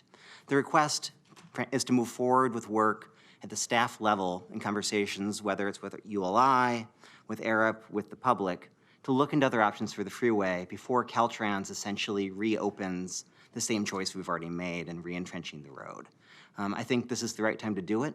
There's major public spending coming up on the project. Project's basically in its worst possible form.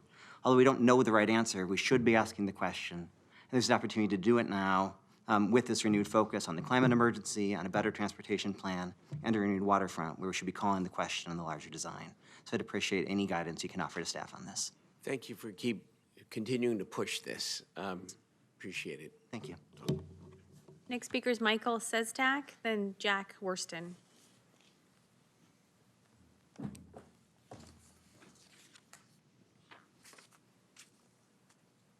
Good afternoon, Mayor and council members. My name is Michael Sestock. I'm a lighting designer, and I run Sestock Lighting Design. And I'm here with my business partner, Vincent Michael Damianovich. Together, we have developed a plan that might be of great use to the waterfront project.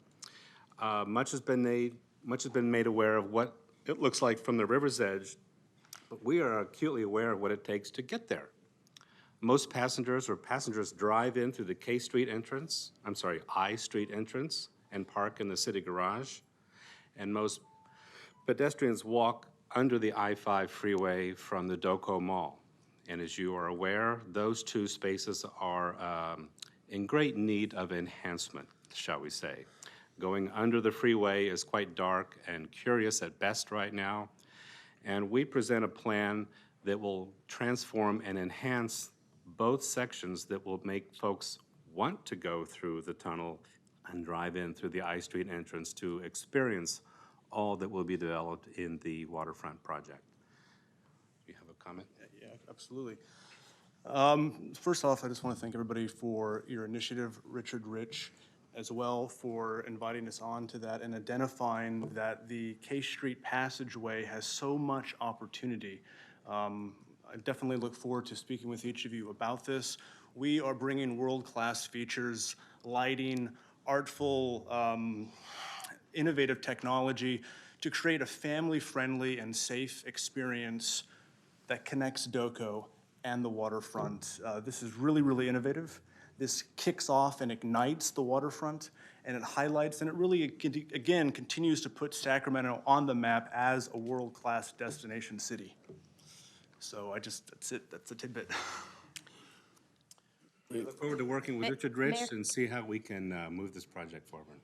Can I ask these two a question? Yes, please. Well, first, let me ask you a question. Are they included in this already? No, but if you were going to ask Richard to sort of explain how our team is working with Michael and Vincent, I think that would be helpful. Yeah, so I guess my comment would be I've had the opportunity to work with both of them. They're fantastic. Those are some pretty amazing artists to come forward and offer to help us.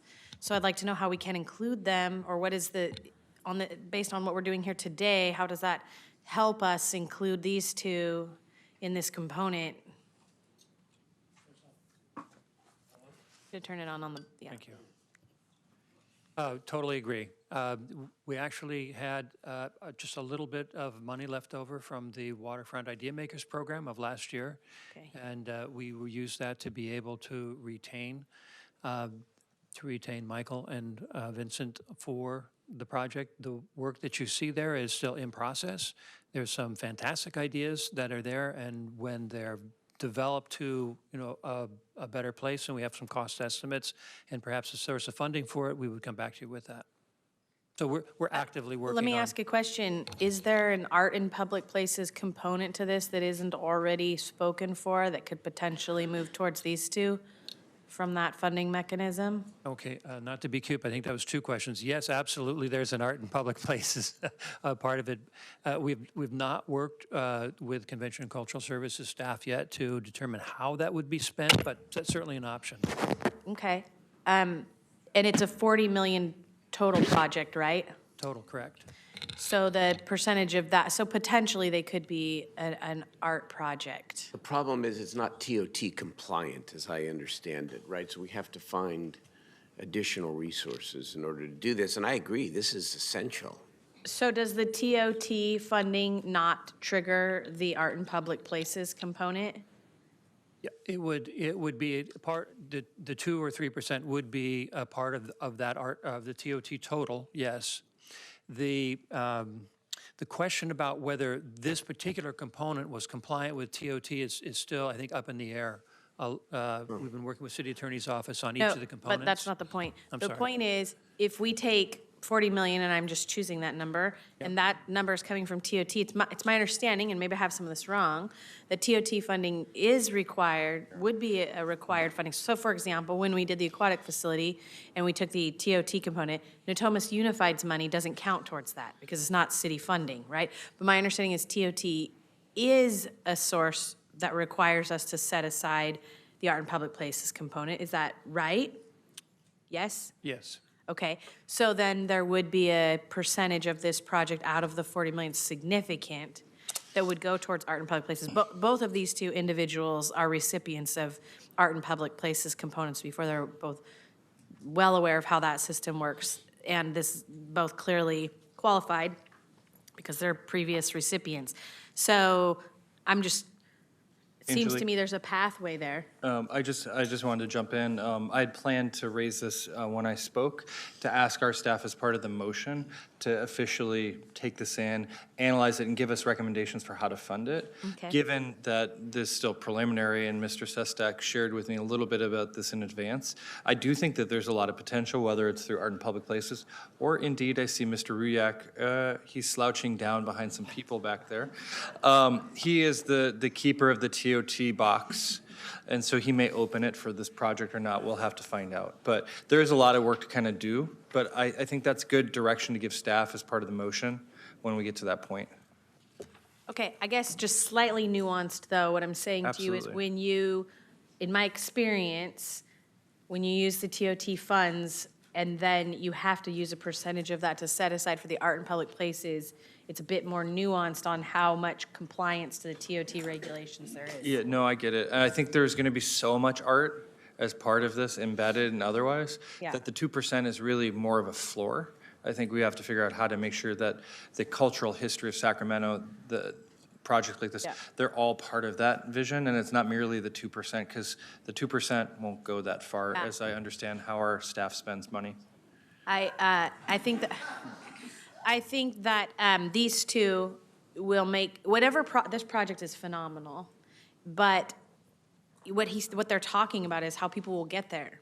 And so if we want to draw more people in, then we're gonna have to create safe spaces. I'll give you the example. I go to lots of things at the DOCO, but if I'm alone with my daughter, which I was recently for one of the Disney on Ice, I would not go not by myself with her. She's 6, I wouldn't feel comfortable, right?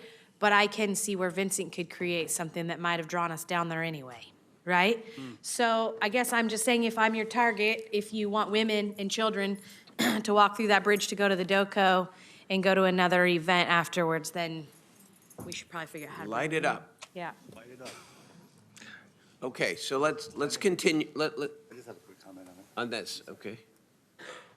Yeah, thanks. So I think it's wonderful. I'm familiar with your work. Obviously, we've known each other a long time. I think it's great. I'm assuming, and maybe this is for our city attorney, we'd have to go out to RFP on some of these things. This is how we get hit on a lot of equity issues, right? Because we can't choose someone from the dais today. But but I appreciate what you've done, and I'm hoping that we can figure out how to work with you on it. Thank you, John. Okay, all Thank good. you. Thank you. Let's move on. Next speaker is Jack Worston, then Wei Zhang.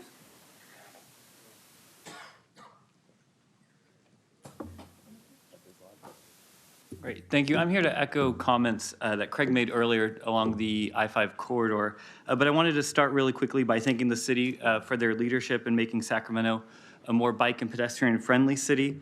I've seen and my family's benefited from the great active transportation work that Jennifer and her staff has done.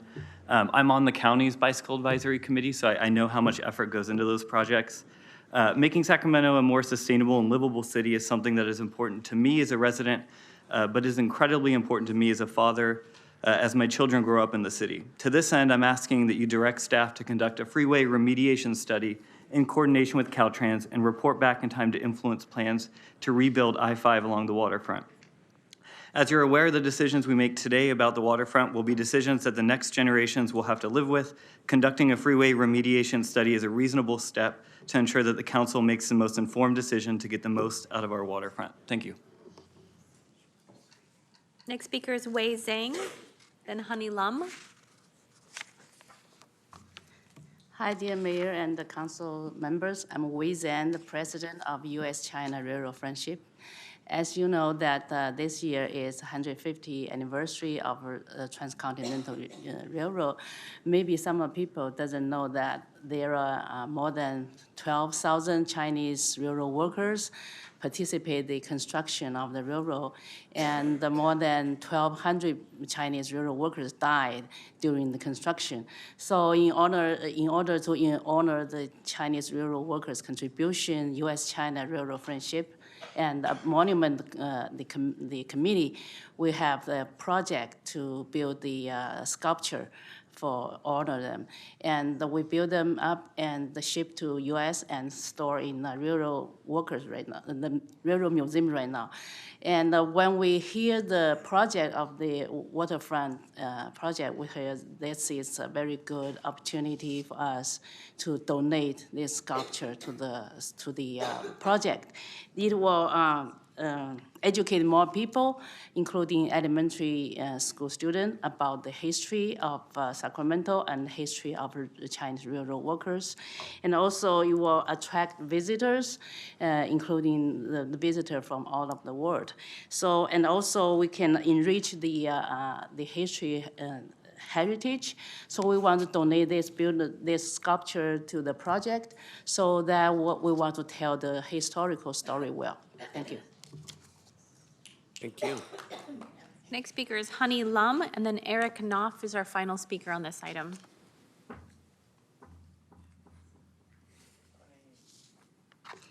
Good afternoon, Mayor, it's Darrell Steinberg, members of the City Council. My name is Honey Lum.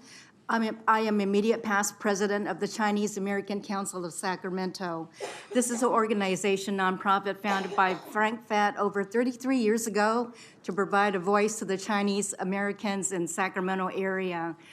We are in favor of this project and thank the Sacramento City Council for your leadership in this project, and we support the project, and we like to encourage City Council, the state park system, and our government funders to ensure that the Chinese rail workers are supported and that there's diversity in the public arts to support and include the statute in your riverfront project. Thank you. Thank you. Eric Knopf is our final speaker.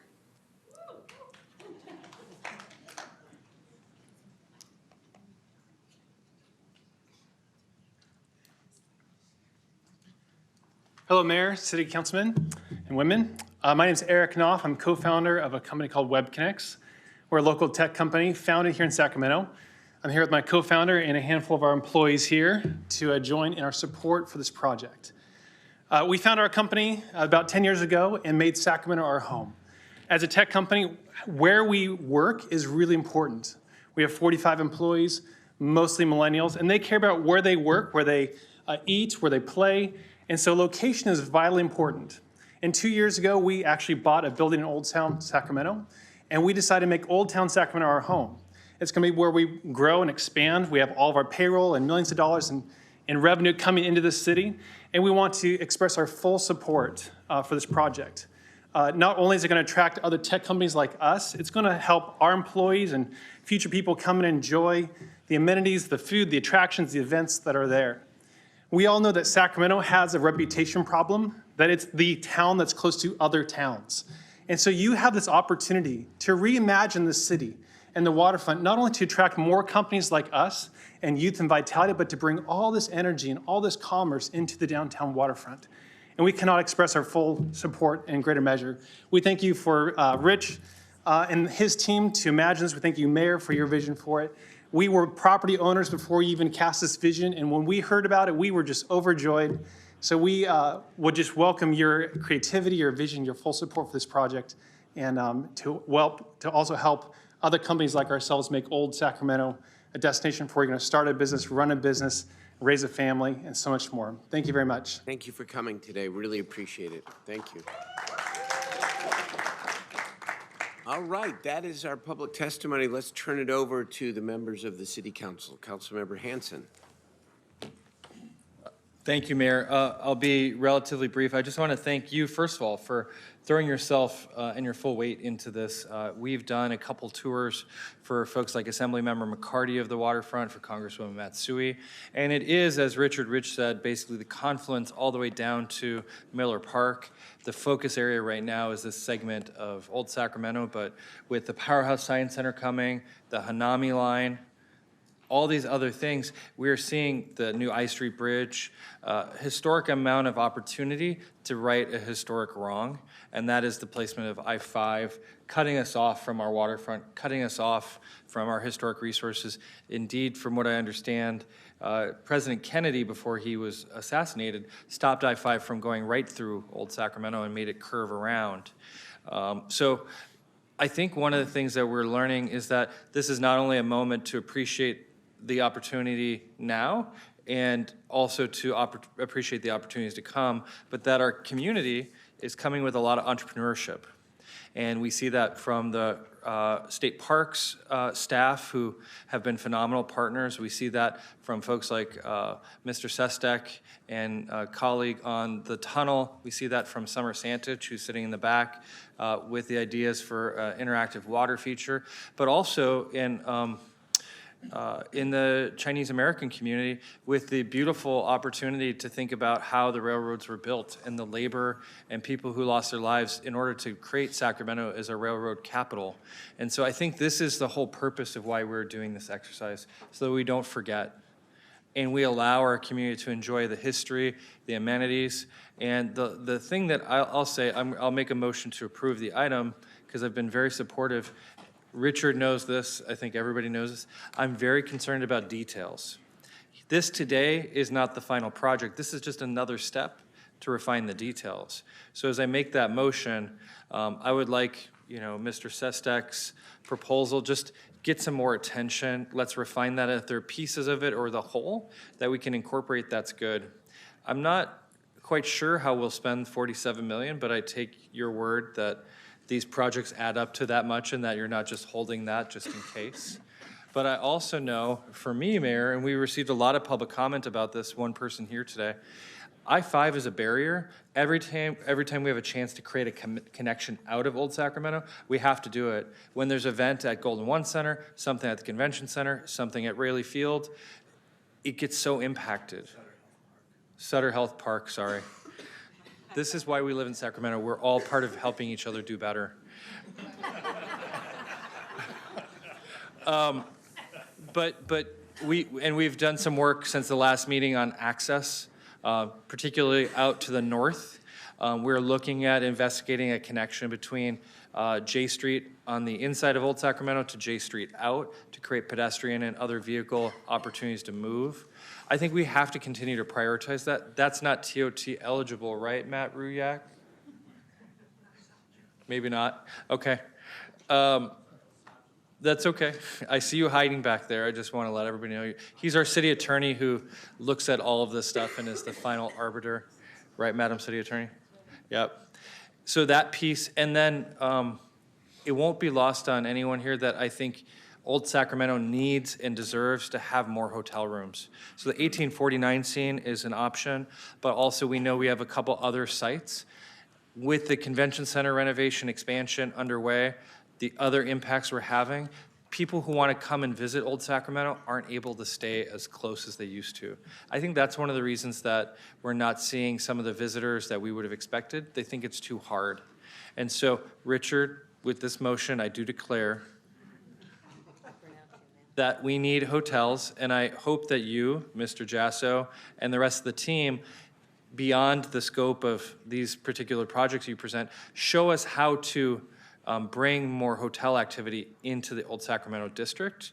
And maybe it's not directly through the TOT money that you have, but that should be an option because TOT is paid for by hotels. So if we make more hotel rooms, we get more TOT. And so that is my very long motion. One, pass the item, keep working on connectivity, work with the Sestec et al. Proposal, and give us some hotel options for Old Sacramento. Good, thank you. That's a motion. Is there a second? Second by Vice Mayor Guerra. Thank you very much, Mr. Mayor. First, I want to concur with my colleague, Councilmember Hanson, on the need for more hotels and how to make sure that we keep Sacramento also an affordable place for folks who want to come visit. I mean, the last time I went to the Bay Area, it was extremely expensive. I don't know how a middle-class family can actually go and visit that place. But so making sure that we have the appropriate supply versus demand on that. I'm seconding this motion because I think we need to, this is just early part of the problem. Is that correct, Richard? Like we are at the very beginning front of the entire, this conversation. Is that correct? We've been characterizing it, if the design is 100 pages, we're on page 3. We're on page 3. That's a good way of characterizing it. And in that process, I hope that, and I know our staff will, continue to work with our community members who have a lot of investment in the historic nature of our district to make sure that we don't make irreplaceable harm or irrevocable harm, and in that to make sure that the things that we're changing maintain that historical strength to it.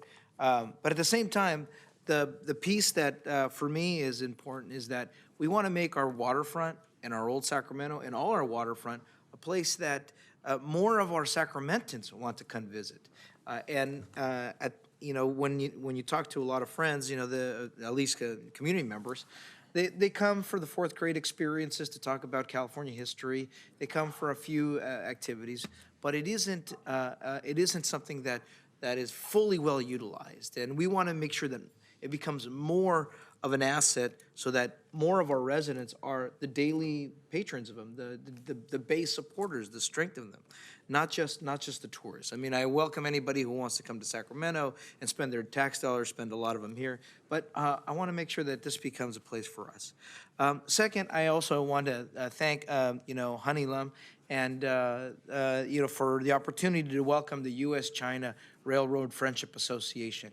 And what a wonderful experience that was to see this strong movement of recognizing the commitment and what was what was given by the Chinese and the Chinese Americans and their relatives to not only Sacramento, but for this immense innovation of public transportation, this immense thinking of creating a continental railroad.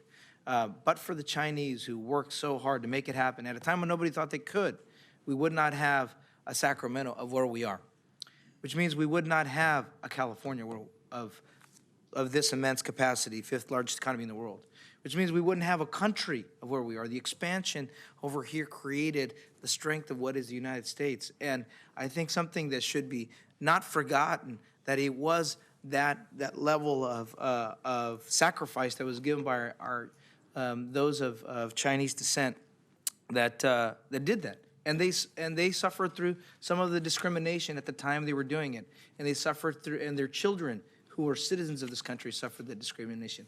So it's exciting to see that we're going to make this a focal point of righting that wrong and making sure we don't repeat those things. So I think this is an important piece for not only Sacramento, but just our American history, Mr. Mayor. And with that, proud to second it, and thank you for all the great work that our staff have done.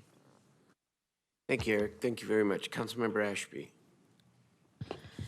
Yeah, Mayor, wanted to quickly say thank you to Summer Santich, because Mayor, when you first wanted to do this, you put out a call to the most creative people in Sacramento. Somebody step forward and choose a plan. She's still here fighting for this plan. How old were you when this started, Summer? How old? 13. How old are you now? 16? Before she graduates, Mayor. Summer, she's great. Yep, she's a incredibly intelligent young woman. She interns in our office. She is a student athlete with the highest grades you can get at a very difficult school, in difficult classes, with a wonderful family. But you know, just at 13 years old, some of her vision helped launch where we are here today, and I am extremely proud of her. Summer, as always, good job for you. Thank you for staying with it all the way through. Thank you. So last comment here. First of all, I hope we can move this today in memory of Lena Fatt. A great Sacramentan. I see Kevin back there. Thank you. Never forget your mom. And I think she'd be here today cheering us on, telling us to not forget the past and our history, but also not being afraid to boldly go into the future here. And she will be missed. And I know there'll be a memorial service for her very, very soon. So in her memory, I want to thank Steve Hansen, especially all my colleagues on the city council, but this is your district, and you've been a great partner on all of this, as always. And I agree with the I-5 decking, always have been. The challenge is, it's not insurmountable, is that it's expensive. And so we've got to figure out a way in this new era of infrastructure investment, our good relationship with the state of California and with this new administration, to really keep that on the table. At the same time, however, I-5 is, yes, a challenge, a historic challenge, but it can no longer be used as an excuse. And that's in part what today is about as well. Sacramento, old Sacramento has a rich history and a vital history, as Honey and Eric Guetta and others have talked about. But we also have to admit that it, as an economic development engine, is tired. And our opportunity here is to maintain that history, but also to make old Sacramento a real destination, because Eric Guetta said it right. You know, I put it this way: old Sacramento is the place when your cousins are visiting, you go to visit, but you don't necessarily go, you know, otherwise. And we need to change that. This ought to be the place, our waterfront, for date night, for families, there ought to be a combination of great nightlife and at the same time great family activity with real access to the water and the river. And that's exactly what it is we seek to achieve here. And we may be on page 3, Richard, in terms of design, but we're also committing $47.5 million, unprecedented amount of resources to activate our waterfront. And I can't wait. What's that? We're going to speed read here. Exactly, page 3. Okay, thank you all very, very much. All in favor, please say aye. Aye. Oppose, abstain. That passes. We're on our way. Thank you very much, everybody. Eric, can you start the next item? Use the restroom.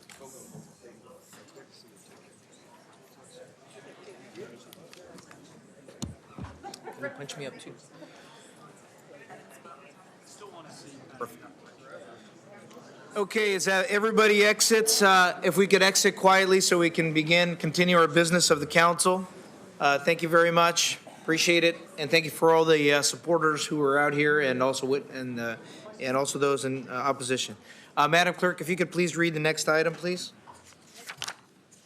Next item is 49, transportation funding and priorities. Thank you, Madam Clerk. Hello, Mr. Moore. Can we Good hear some more? afternoon. Good afternoon, Vice Mayor and members of the City Council. So I'm Ryan Moore. I'm your Interim Director of the Department of Public Works. I'm here to deliver a report back on the Transportation Funding and Priority Workshop that we had on October 29th. Also make a few staff recommendations, 3 of them. So I'll start with a quick, actually let me bring up the PowerPoint.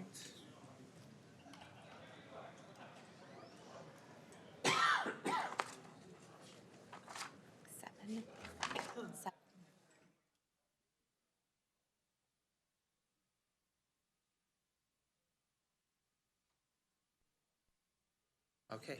All right, without further ado, there we are.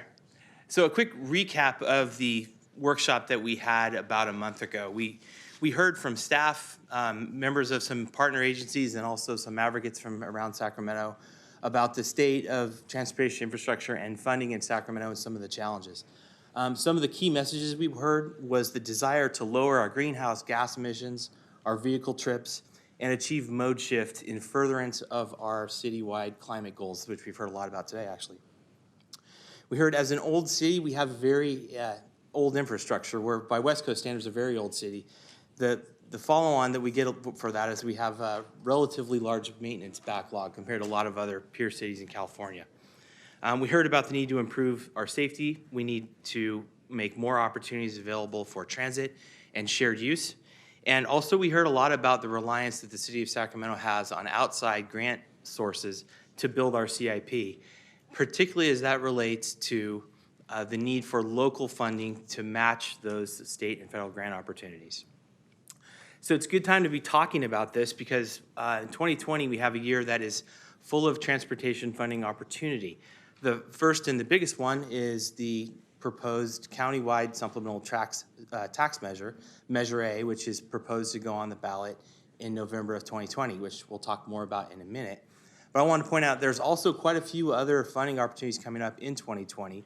We have the SACOG biannual call for projects, the Highway Safety Improvement Program, the Active Transportation Program, the SB1 Local Partnership Program, the Transit and Intercity Rail Capital Program, and the Affordable Housing and Sustainable Communities Program. So there's a plethora of funding opportunities for transportation infrastructure in the coming year.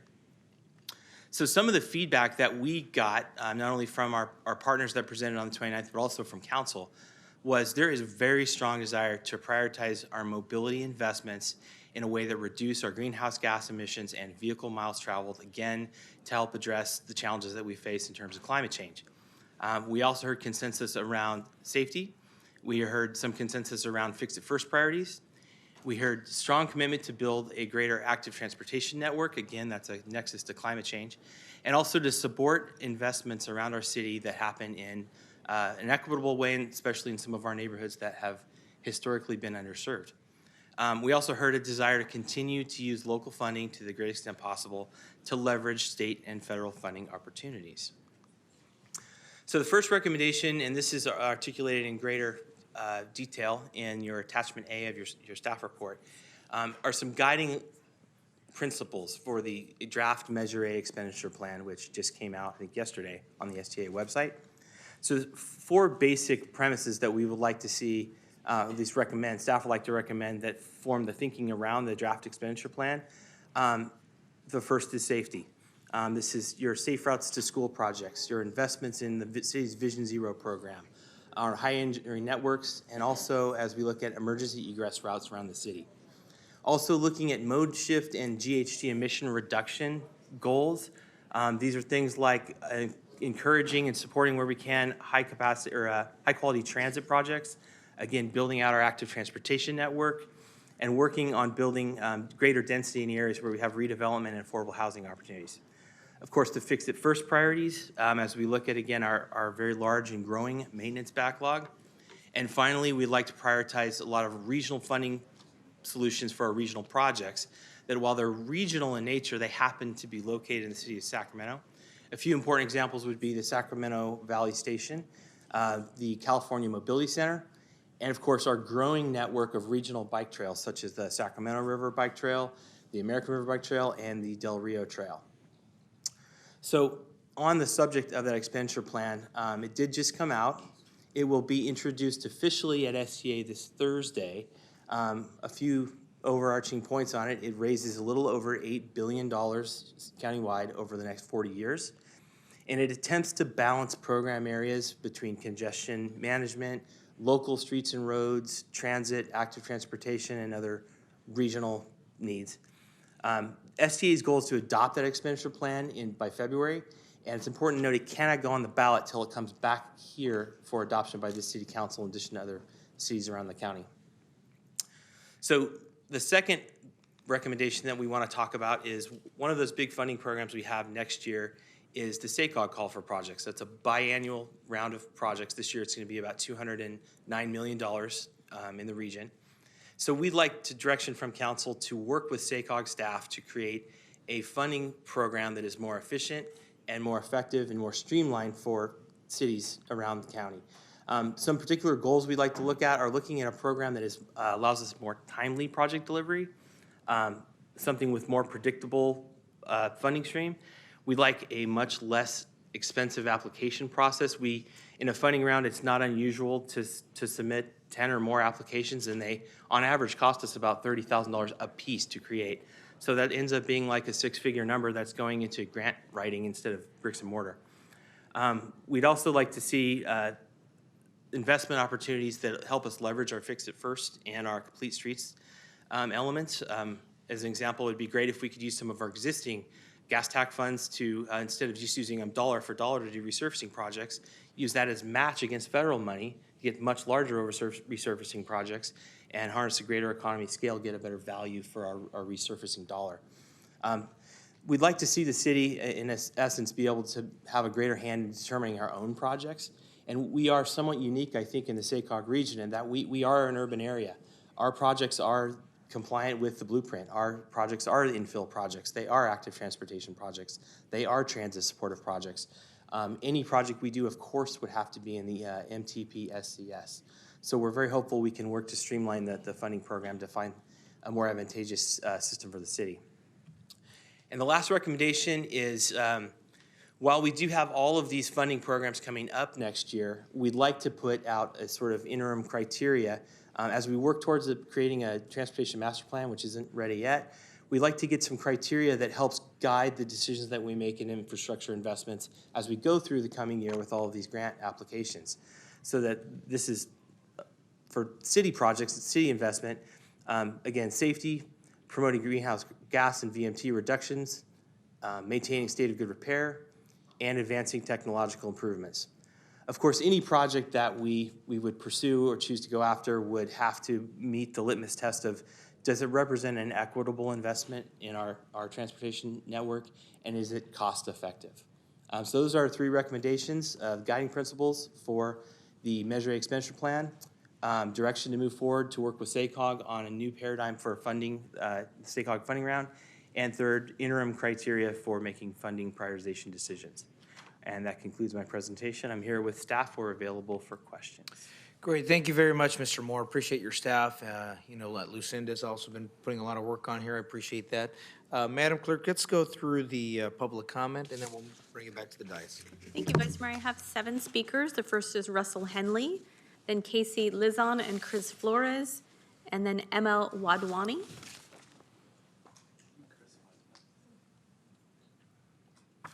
Good afternoon, Vice Mayor, council members. My name is Russell Henley. I'm a longtime Midtown resident and even longer time consumer of public transit and bicycle commuter, and I do occasionally drive an electric vehicle.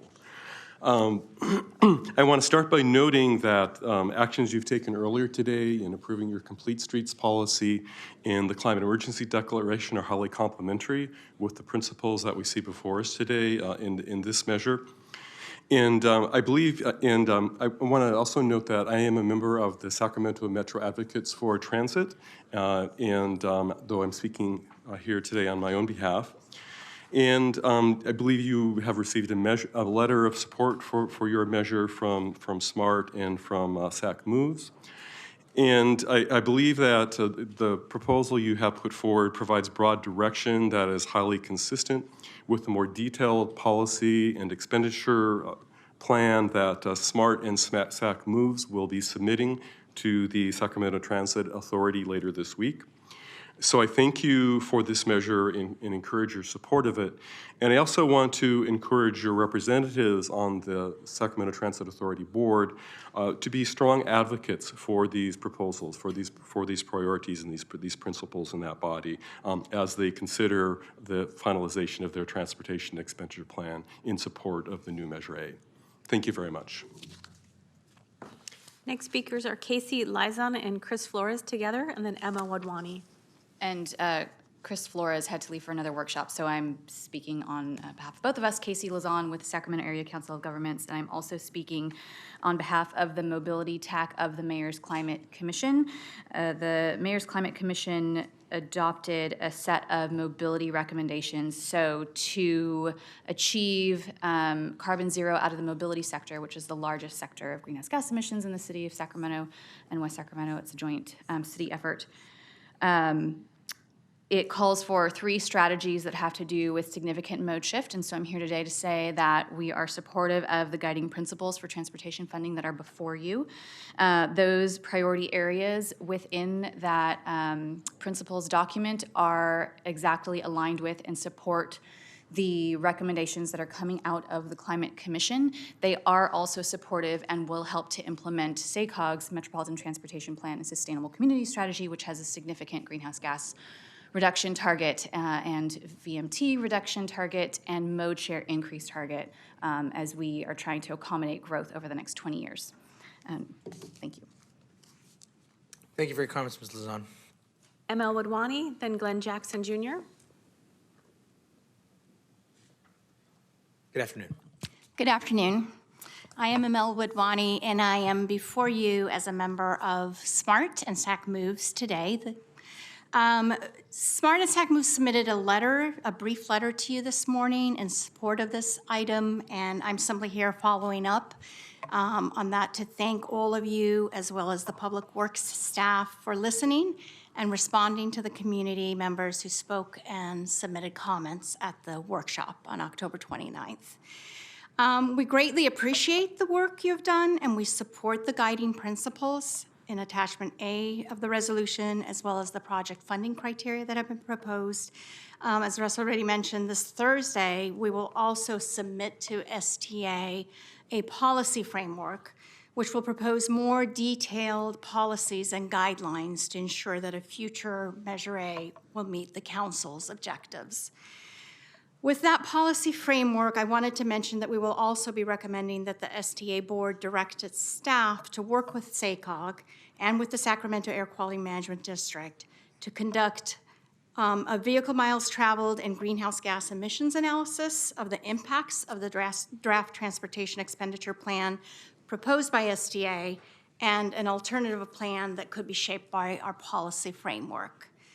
We propose that this analysis examine how the alternative plans align with SACOG's recently adopted MTP SCS, with state requirements under SB 743, and with recommendations of the Mayor's Commission on Climate Change. We ask that you join us in recommending that this critical conformity analysis is performed before adopting the final expenditure plan. Thank you again for your support and for listening. Great, thank you for your comments. Glenn Jackson Jr., then Sue Teranishi.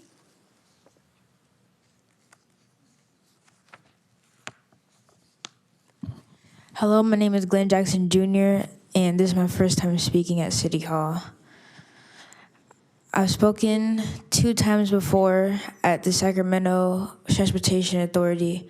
The first time was a year ago when I asked for money for the SMART RT ride in Natomas. The second time was last month when I asked for money to make the streets safer. I mentioned then that I got hit by a car, and my friend and classmate was hit by a car coming home from school 2 months ago. Coming home from school. I would like to ask for money to make routes to and from school safer. I would also like the city council for money to to make more bike lanes and to make them bigger and to make them more visible to drivers, especially in Natomas. Thank you. Thank you, Mr. Jackson. I want to thank you for those comments. Clearly, even our suburban communities need support for safer streets to and from school. Good afternoon.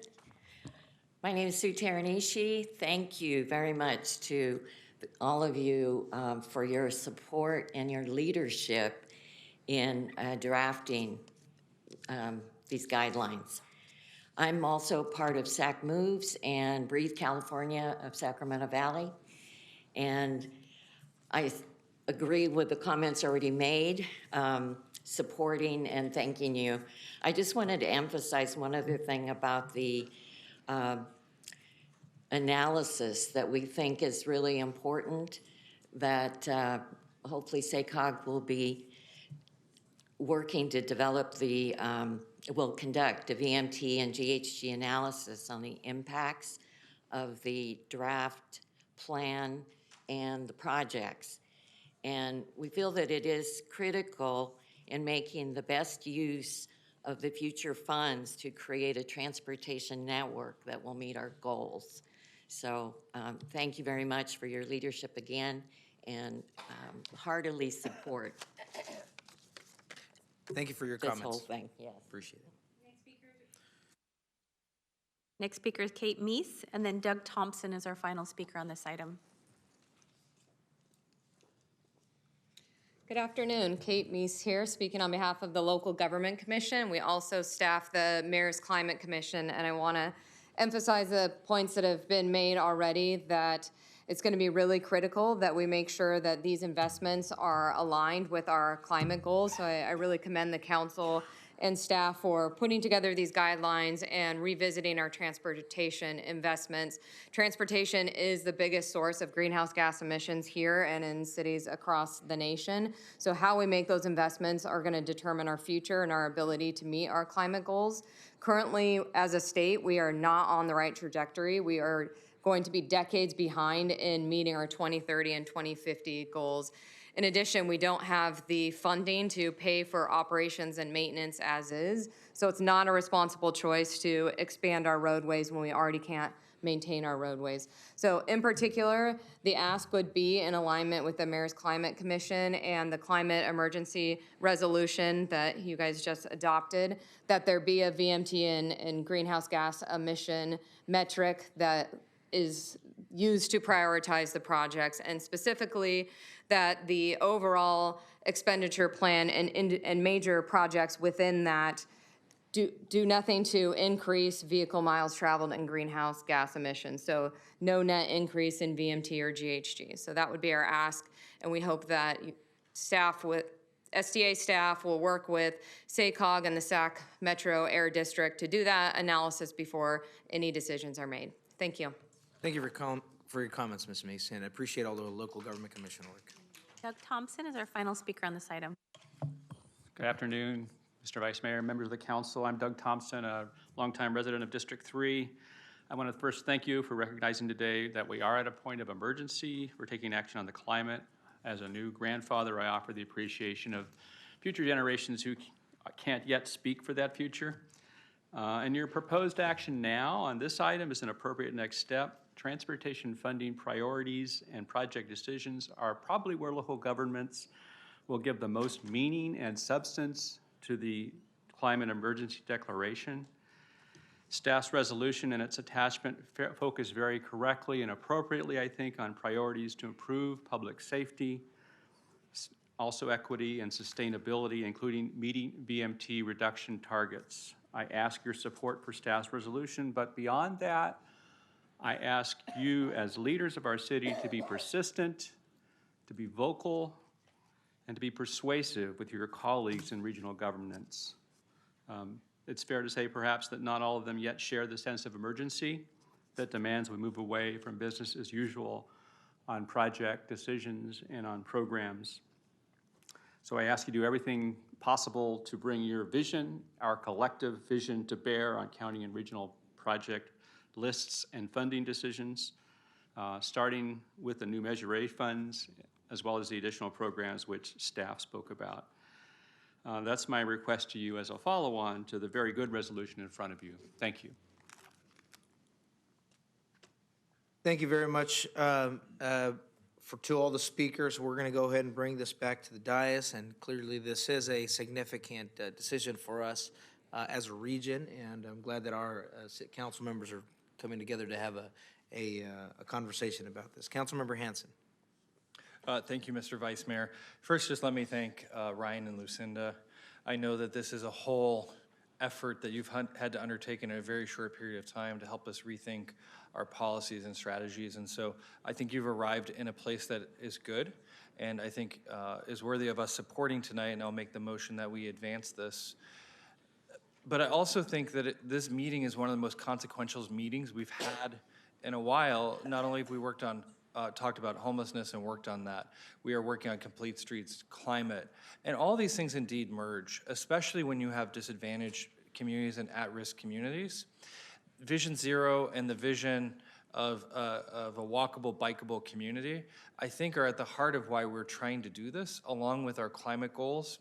And it's not lost on me, we have some of our land use staff in the room. Land use and transportation are so connected. And you know, as a region, we have to lead. This city has to lead. And merging these things into a document that can capture them is truly important. I think, though, what the fork in the road is, as Ann Stossball wrote in her, I think it was in Ann's, it might have been in David Mogavero's piece. There are two, and thank you. It's been a long day. There are two opinion pieces published today, one in the News and Review and one in the Sacramento Bee. Ann Stossball, the chair of the Climate Commission, talked about a fork in the road. And I think that fork very much is where we're at. In this council, all of its policies, as we sit here, we are trying to decide the future, not just for transportation, but for our children, their children, my child. Angelique talked earlier about being a mother. And so I know that sounds like a lot of hyperbole and rhetoric, but it truly is, this policy says so much and puts the city on the right path. But I am not naive nor dumb that the policy alone won't shift the curve. If we want safer streets, we have to do safe routes to school.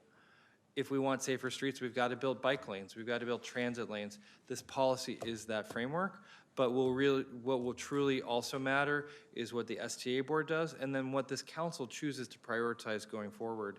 We know our most dangerous corridors tend to be in those very communities that are most at risk. And so if we don't adopt a policy like this, then I think more people will continue to suffer. The city will continue to fall further behind. And in our region, we have to be an example, because we know that other parts of the region aren't yet as far along as we are in this thinking. And so I believe this is a blueprint for STA to pick up, the Sacramento Transportation Authority, as it considers what it's going to do at this fork in the road. I hope very much that they choose a path that can convince city voters that this measure is about the future and not just about sustaining a past that is, if you excuse the expression, unsustainable. But I think that we also can show a vision to those other cities in the region, in the county, who we want to inspire. And so I'm very excited about this. I'm excited that my colleagues too have been part of this conversation from the workshop and forward. And I think this really does set us on the path we need to be on. So thank you for your work. The advocates out there have been very good. I think bringing us lots of excellent ideas, helping us think through things, but doing what the most important thing activists do is to hold us accountable, to make sure these decisions are the best they can be. I'm not sure that they'll be perfect in the end, because there's so many different pieces that are part of it, but I do know that with the participation of SMART and the SAC Moves Coalition and everyone else, that we're getting to a place that we can be proud of. Thank you for your comments, Councilmember Hanson. Councilmember Chenier. Thank you, Vice Mayor. Couple thank yous first. So you guys, we appreciate all the work that you've done in a short period of time, but actually in a long period of time getting us to where we are today. And I also want to thank Councilmember Hanson for his leadership on this, and also Matt Reed on his staff, and Allison Joe on my staff, who have been working hand in hand on what you have before you. Ryan, I'm going to go backwards order from your three recommendations if I can, because the first two are pretty quick, and the third one is going to take a little bit longer.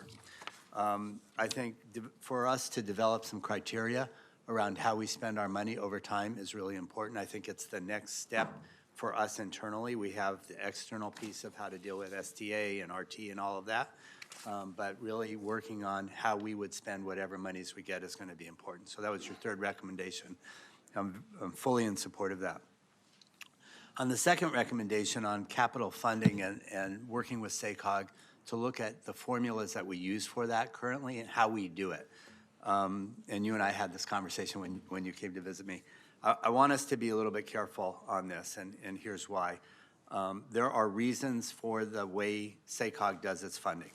And I want to give one example that is different. Right now in transportation projects, if you looked at just a pro rata share by population, we probably don't get as much money as we would if we were just doing pro rata.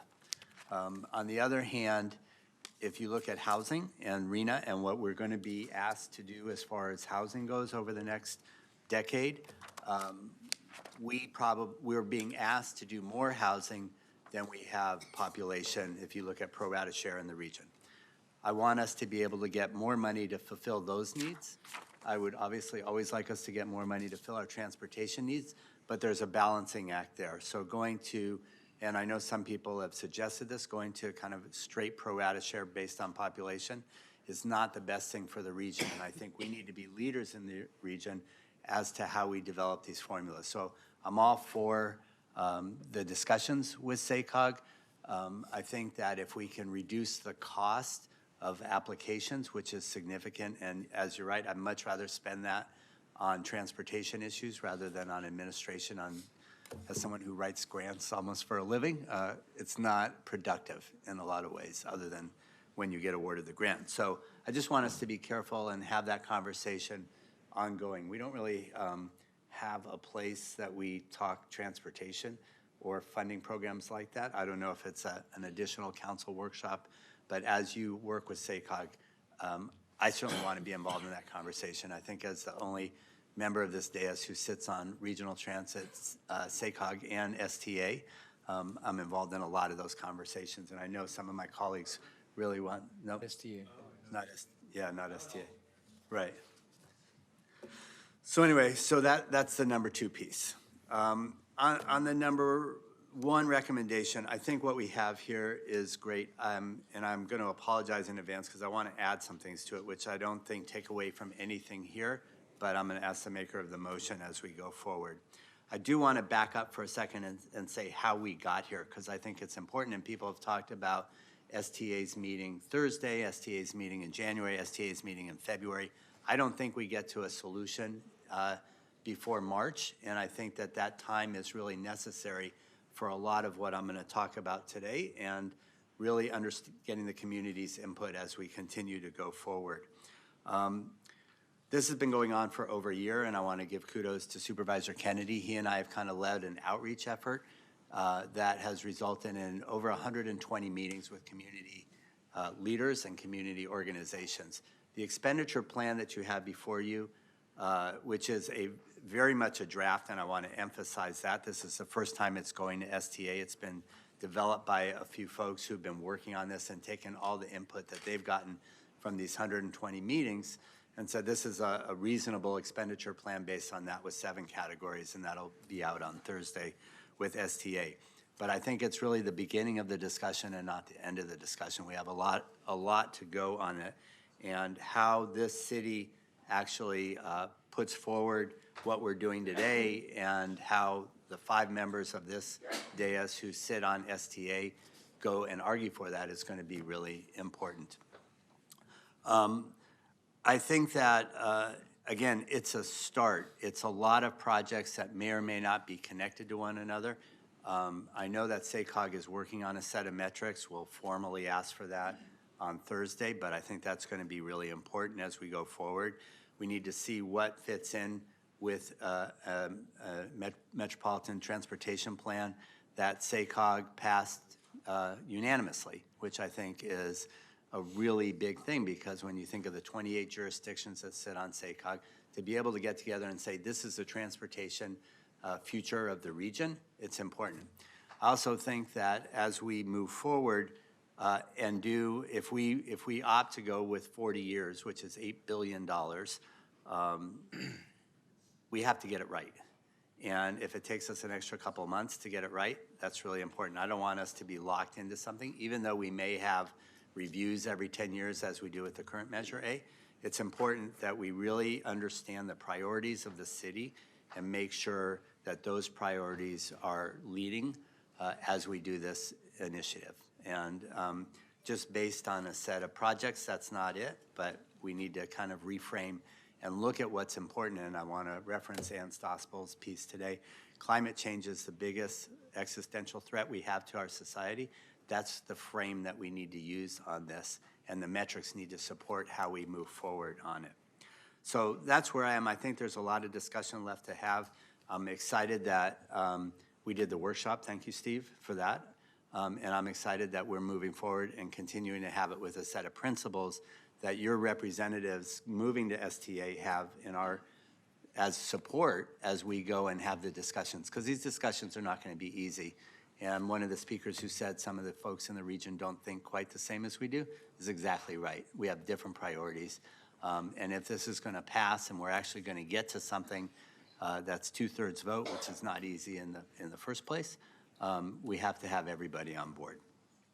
So that's my big picture.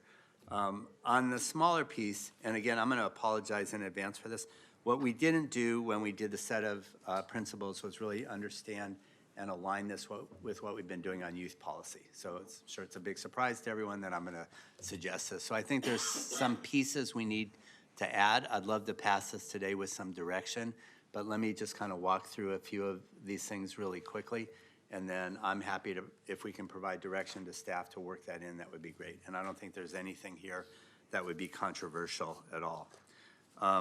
When we talk, and I'm going to page 7 of 11, so listen, I don't know if you want to track that. Under section 3, when we talk about the transportation master plan, I think we should make sure that this gets run by the Youth Commission. If we want the Youth Commission to truly be a policy body around their own future, there's nothing more important than transportation to their future. And we've seen that with what we've done on free transportation, and still over 40% increase in student transportation since we started that program. We need to continue doing those things.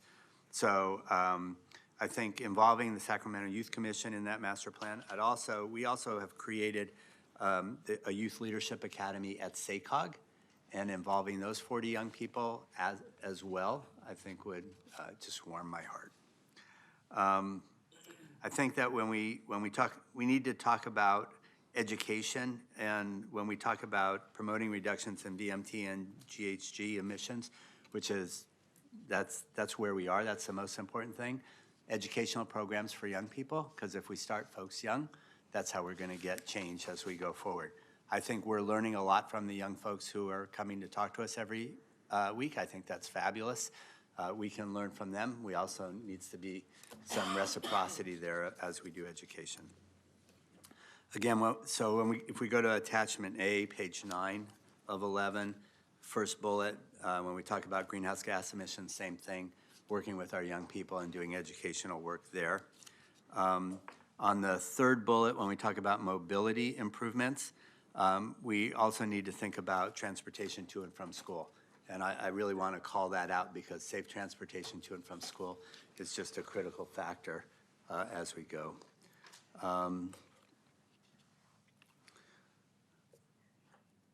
When we talk on the next page, and this is, I'm not sure how you get to CB, active transportation.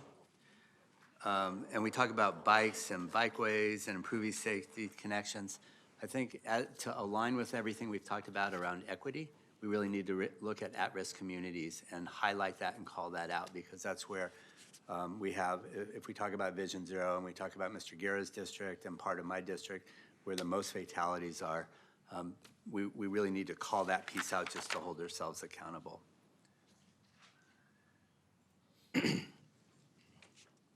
And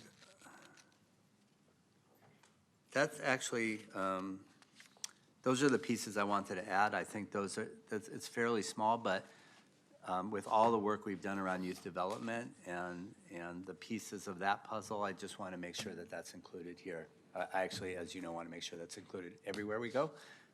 We take them one at a time. So I hope if you're good with that, with direction. Did anyone second this yet? No, go ahead. I will go ahead and second the motion. So thank you. And I really want to appreciate your work. This has been a very quick turnaround since that on developing this. I think we'll continue to look at it. We'll continue to evolve. But this is really important. And I want to thank all the advocates too.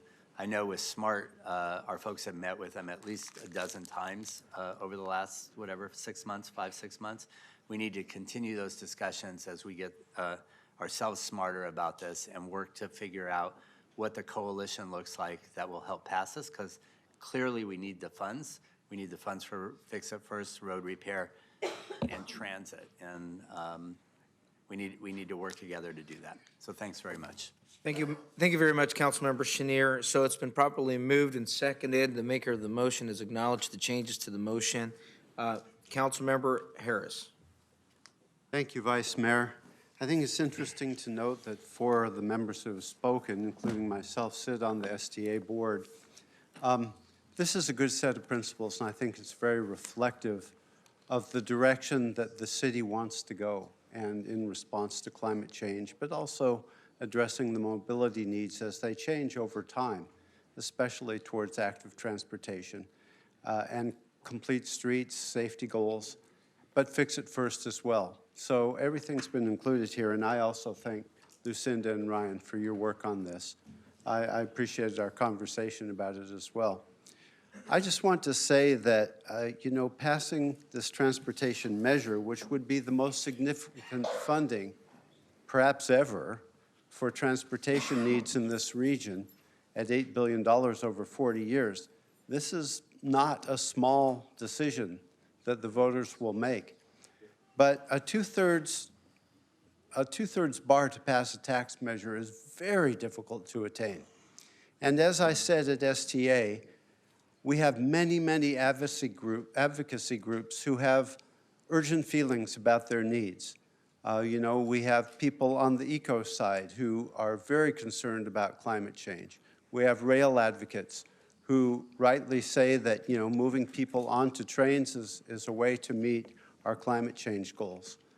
But the fact of the matter is, we also have a street network that is falling into disrepair at an alarming rate, and all means of transportation outside of rail and air are dependent upon good roads, full functioning roads. And that means for buses, for microtransit, for pedestrians, for bikes, for scooters.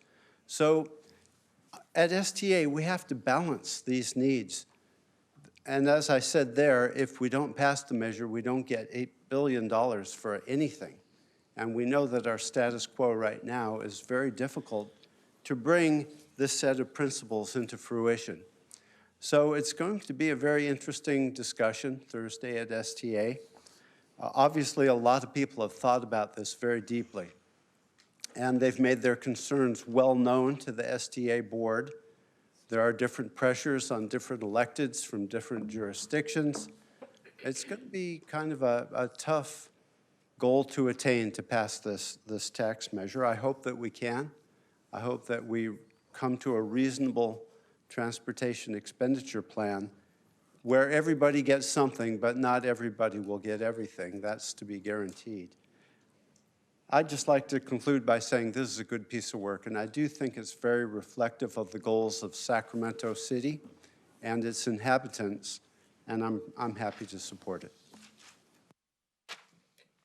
Thank you very much, Councilmember Harris. Councilmember Carr. Just like to echo what Councilmember Harris was saying there. This is a heavy lift. It's going to be a really heavy lift to get anything passed. The indications are that even after people have been educated about what this measure would provide and all the benefits it would provide, it still is not reaching the goal of 66 2/3. So any significant opposition is going to kill it. So on the STA board, we're going to have to be looking at not only what we're trying to do, but whether or not we can eliminate significant opposition so that we come out with something. Sometimes, Mr. Mayor, you have to compromise in order to get anything. Really? And I'd like to thank Councilmember Hanson for having the workshop. This is really helpful to us. When we go to the STA board, we will know at least what the city's priorities are. And as, by the way, as Yogi Berra would say, when you come to a fork in the road, take it. But I just want you to know it's going to be a heavy lift. It's going to be a really heavy lift for us to get agreement out of some of the other members who are not city members on what we're trying to do and where we're trying to go, because they don't have the same values and priorities as we have. But we have to work with them in order to be able to get the votes. So I hope you will help us along in that, especially the people who've been advocating so fiercely. I hope you will help us along in figuring out where we need to compromise and where we have to stand fast, and how much support they think we're getting to get to that 66 2/3. Thanks, Mayor. Thank you, Councilman Carr. Councilmember Ashby. Yeah, Mayor, I know the purpose of tonight is to be sort of a statement of our priorities as council members and then sort of collectively. And you heard from one of my young constituents today. He's advocating for safety first, right? Safety as the first priority. And I'm really proud of him for coming to City Hall tonight and telling his story and talking about that. So I would just say this from my standpoint. So for one council member's positioning, I think safety has to be number one on a transit situation. So whatever we have to do to keep people safe, reduce car accidents, reduce accidents versus pedestrians, accidents versus scooters, accidents versus cars versus bikes, all of that needs to be our number one priority. And then fixing it first. I know we're kind of throwing that term around, but the roads that aren't safe are also the ones that don't have lighting, they don't have curbs, they don't have gutters, they're deteriorated, they're not well maintained, and then they create a situation. There's also a connectivity issue sometimes in Sacramento because the standards are different between jurisdictions, and that's a bit of an issue. There should be some kind of standardization moving forward so that you're not driving and then all of a sudden it's just disconnected, or there's a bike lane and it suddenly disappears. We have a lot of that. We need to fix it. I think traffic mitigation has to be at the top of our list here. There are a lot of things in Sacramento that get left past a point of fixability. And I know that Caltrans needs to be a partner on that. We're not gonna fix all of those issues, but we certainly need to be having those conversations. I think that's the number one complaint out of my district right now is traffic on I-5. So, we're gonna have to figure out ways to work with our partners there. We need bridges over the American. That seems to be very obvious and yet never addressed. So we're not gonna get out of this situation without more bridges. Go to any city even close to our size, they put us to shame in the amount of bridges they have. Portland, Oregon, San Francisco, all of it, right? All of it, you just can't get around without them. And the only bridges we have from the northern part of our city into our downtown are freeways. So, and that is why the number one complaint out of my district is the congestion on I-5. This is the only way to get over the river. So, and then lastly, transit, and just explaining to people how we're gonna get transit out to all the corners, out to the airport, out to Natomas, all the way down south. And it doesn't have to be light rail. It can be bus rapid transit, it can be micro transit. It just has to be well thought out. It has to make sense, and it has to pencil. So that's my 2 cents. Thank you. Very good, thank you. Vice Mayor? Thank you very much, Mr. Mayor. I'm coughing here, but it's not because of the poor air quality. But it is a point of seriousness in this conversation. And I do want to thank our city staff, Lucinda, Ryan, you guys, and all of the Public Works team have had that thought in mind, not just thinking about the infrastructure on its roads, but about what does it mean to the quality of life of everyone who lives in Sacramento and everybody who comes to Sacramento to work, because for many folks, they spend at least 40 hours of their week here, even though they don't live here, and experience the same issues. And repairing our roads, definitely improving the safety on our roads addressing our clean air, and responding to the stewardship responsibility that we have for our environment and are not competing issues. They're not competing goals. And I want to stress that because I think many times we're pitched in a binary conversation about one or the other. And I think what is important about this conversation is we're changing the dialogue to do that. As Councilmember Chenier mentioned, that Stockton Boulevard in our corridor has not only Broadway, but on two parts of Stockton Boulevard are the highest fatality, highest dangerous intersections in the entire city in less than a 2-mile span. And to say that is a problem is an understatement.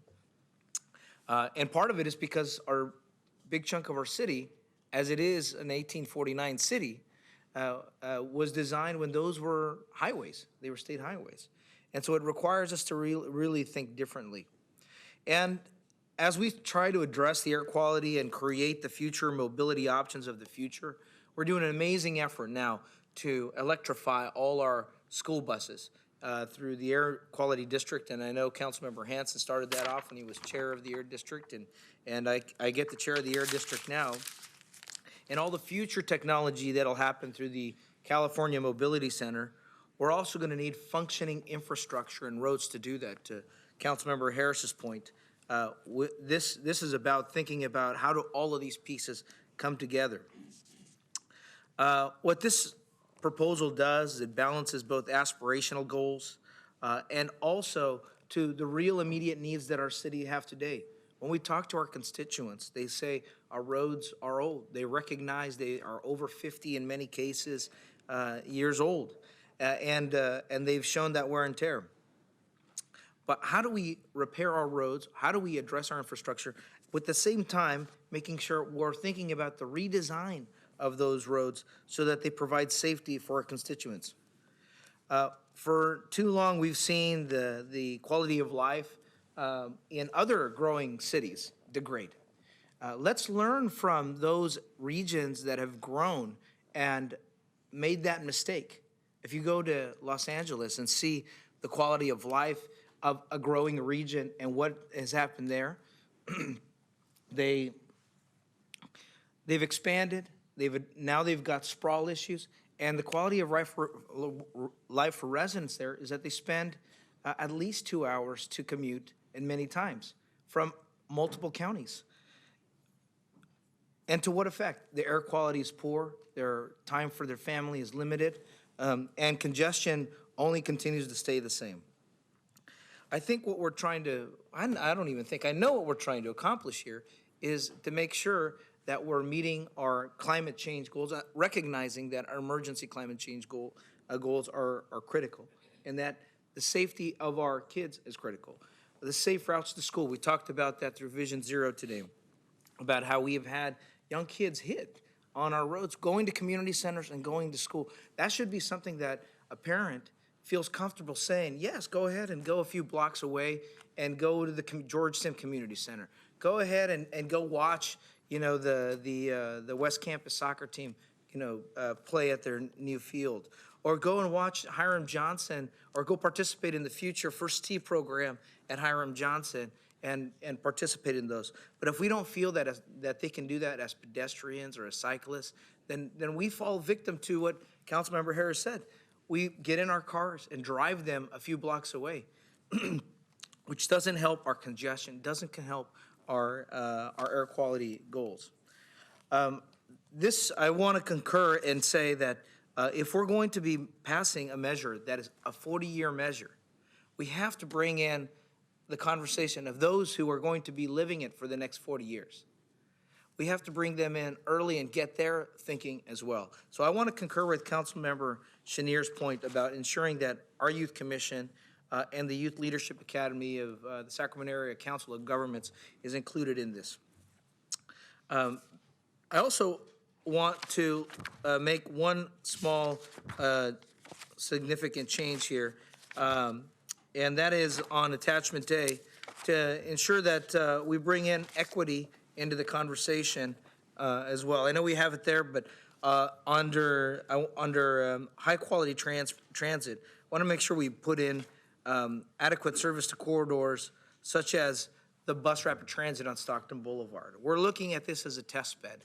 I know RT, along with the city and the county, have come together, and SACOG have come together to say, can we look at a new model of bus rapid transit that is not our old system, but that can be revolutionary to help us guide ourselves? How do we improve our commercial corridors? All that to say, Mr. Mayor and my colleagues on the council, is that this helps, these values here address the issue that we need to repair our roads, we need to improve our safety, and we need to be good stewards of our environment, not just for our life today, but for the next 40 years. Thank you, Mr. Mayor. Thank you, Vice Mayor Guerra, and thank you for conducting the hearing. I'm sorry I had to step out. I just want to thank Ryan and Lucinda as well. Great work. Thank you to Councilmembers Hanson, Harris, and Guerra, and the whole team here for really working hard and pushing this. Councilmember Chenier as well. Thank you, of course, who sits on STA and RT. I just want to say that this is a statement of Sacramento values, Sacramento city values. I also think they're the larger community's values. And what this does, this is going to be a negotiation. It's going to be give and take. And we need to be prepared to give as well as take, because we have a high threshold to get to 2/3. But this allows us to enter these good faith discussions / negotiations with some wind at our back and reflecting Sacramento's values. So thank you. There's an art here, and I'm confident we can actually get there. So, right. All in favor, please. Mr. Mayor, I just wanted to make sure with the maker of the motion that with the BRT on Stockton Boulevard was voted. Yeah, it's fine. Okay. All good. All in favor, please say aye. Aye. Opposed, abstained. Thank you. That measure passes. We do have one other item, and that is, let's take a motion and a second on this item, okay? So moved. Second. Moved and seconded. Any public testimony? Thank you, Shelley. All in favor, please say aye. Aye. Opposed, abstained. That passes. That ends the substantive agenda for tonight. We do now have council comments and public testimony for items not on the agenda.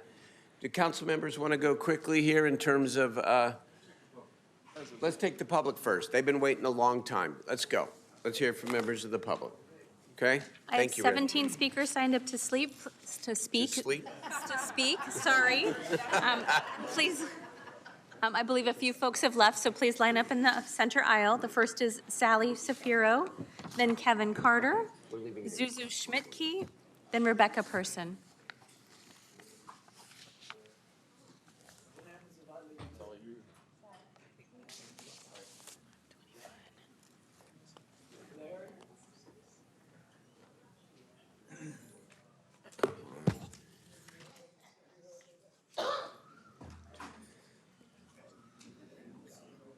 Y'all need a Christmas carol? If homeless were a color, you'd all be in the slammer. You'd be in jail for persecution. Persecution of the poor, your sinister creation.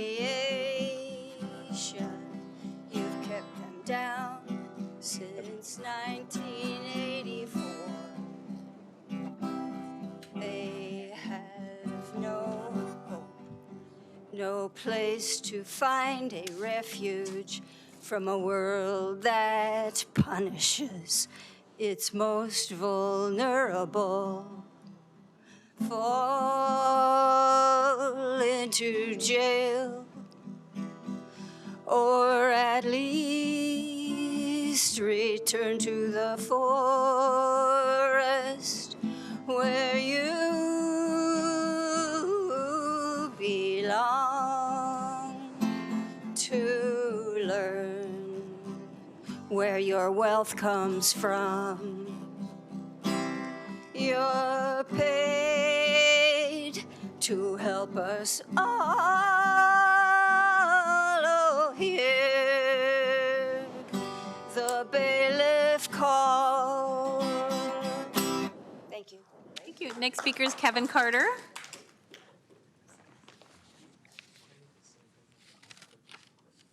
Good afternoon, Mayor Steinberg, City Council members.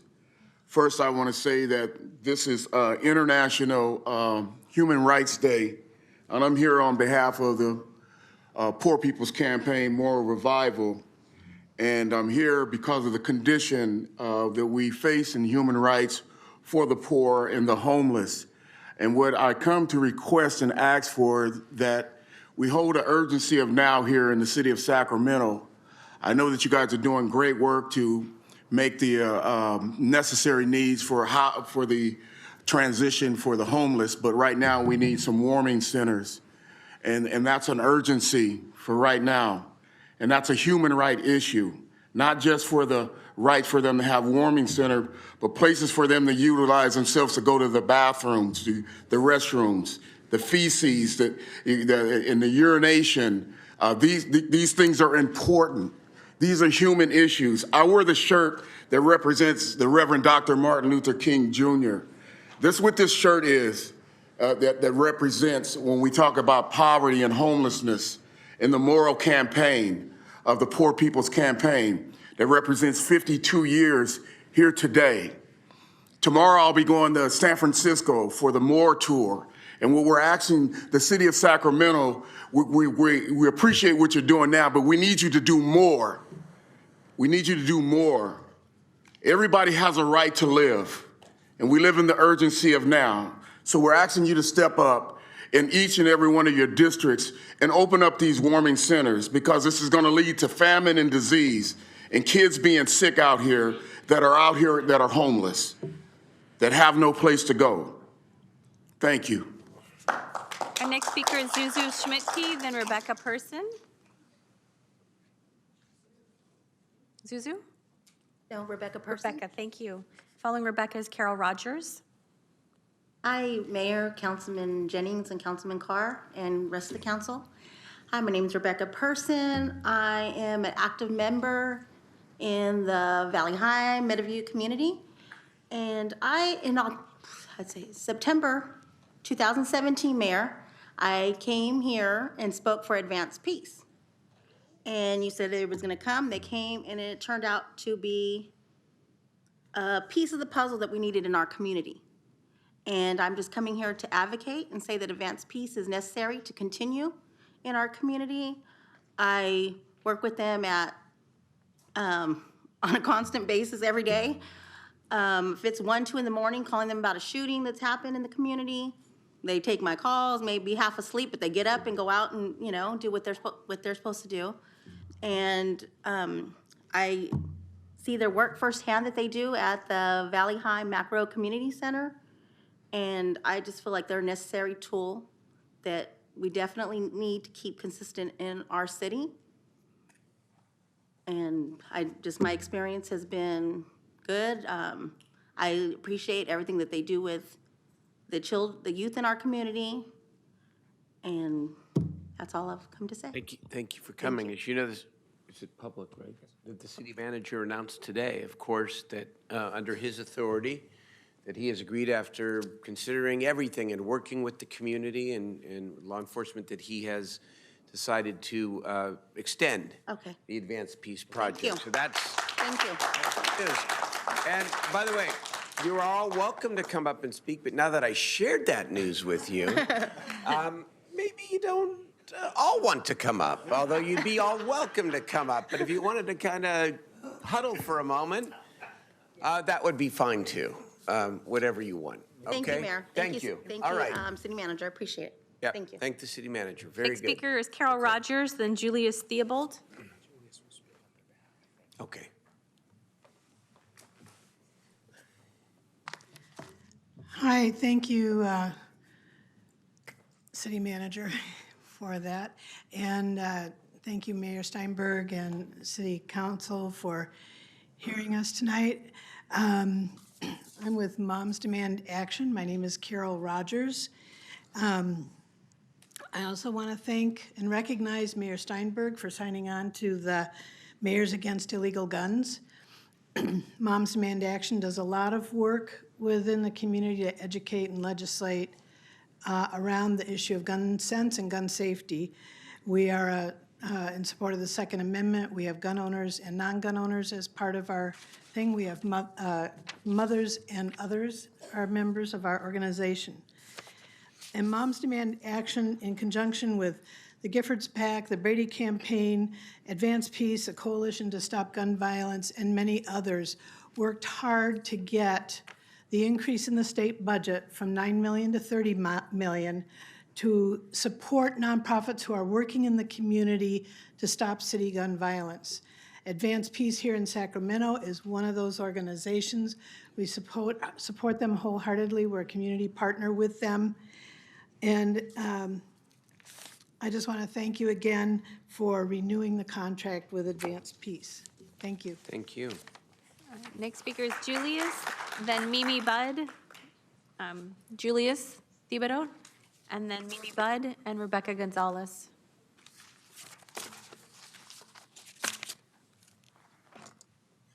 What is it, evening? Good evening. Definitely want to thank each and every one of you, Mayor Steinberg, all the city council members. And we would just like to say, just for once, that this is my partner right here, Kendra Montgomery, Black Child Legacy. Hi, everyone.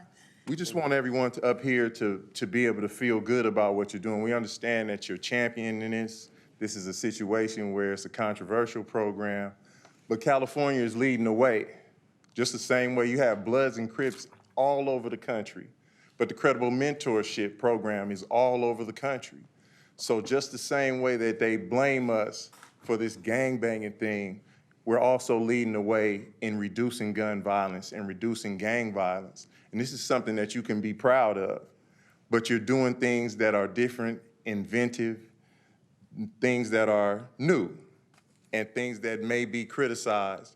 But at the same time, we want you guys to understand that you're making a difference. When you say things like, we're not gonna leave any Sacramento person behind, any Sacramentan behind, you're talking about the population that we serve too. And I want you to really realize that you can feel good about your efforts and your investment in these young men and women because you're doing everything possible to save them. It's not a situation where you think that you can just warehouse young men and women. So we just want to thank you for that opportunity to continue doing the work. And we want you to be able to be proud of what you're doing and the decisions that you guys are making in investing in these young men and women. That's all we have to say, unless you got something to say, Sid. Okay. Thank you. Thank you very much. Thank you very much. Mimi Budd. I'm going to go for Mimi and myself. I'm Rebecca Gonzalez. We're both with the Brady Campaign to Prevent Gun Violence. We want to thank the council for supporting the Advance Peace Program. Brady is committed to creating an America free from gun violence, where all Americans are safe at home, at school, at work, and in our communities. We think this is a very important program for our community. Urban violence is something we all need to work to combat, and this program has had very good outcomes. And thank you again for your partnership. Thank you. Next speaker is Shawnee Buggs. Councilman Carr had a quick comment. Yes, I want to thank Councilmember Jennings for spearheading this effort. Yep. To get Advance Peace that. here. You know, I know the University of California is doing a scientific analysis of this, but I can tell you from my anecdotal experience, I look at the crime statistics every month, and there's a vast difference between the way it was before Advance Peace and after Advance Peace. The retaliatory gun violence that we used to see all the time is not happening. We still have gun violence, but it's always between the mother and the father, or someone molested someone, so the mother took after them. But there's not that someone gets shot and then somebody else shoots in retaliation and then another retaliation. So I'll be really interested to see how the stats work out. But I can tell you just from looking at the stats every month, a difference is being made here. And forgive me for forgiving to state, but no juvenile homicides going on 2 years.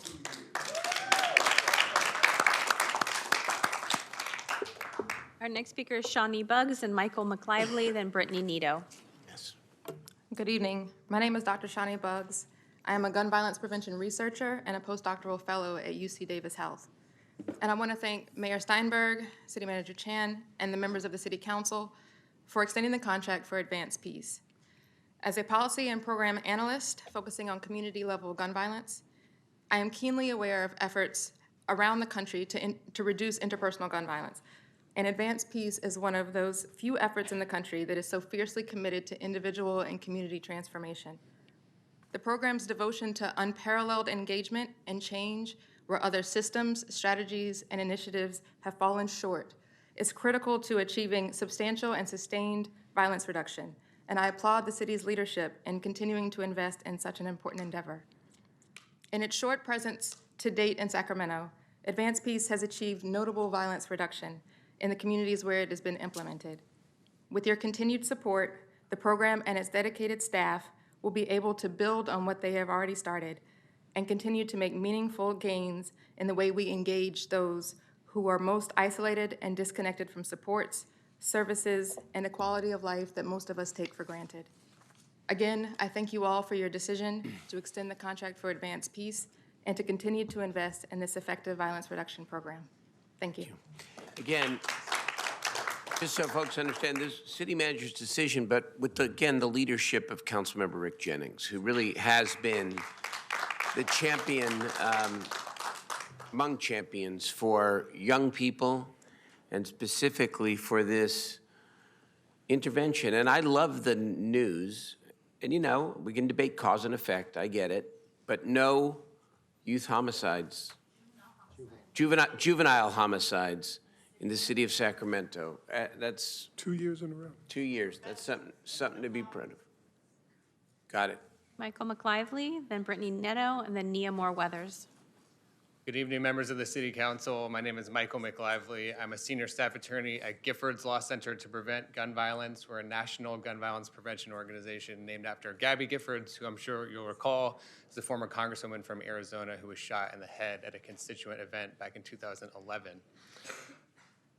I'm here today to, as other speakers have, thank you for your work and your commitment to renewing the contract with Advanced Peace. This was a really important decision, and I want to just explain briefly the state and national context in which you've made this decision. While mass shootings dominate the headlines and policy decisions and conversations about gun violence, it's really day-to-day violence in our city streets, particularly in underserved communities of color, that are driving the majority of the gun violence epidemic in our country. And that's true here in Sacramento as well. I wanted to let you know that we've conducted extensive research around the country, and I've identified some of the most promising and evidence-based solutions to community violence.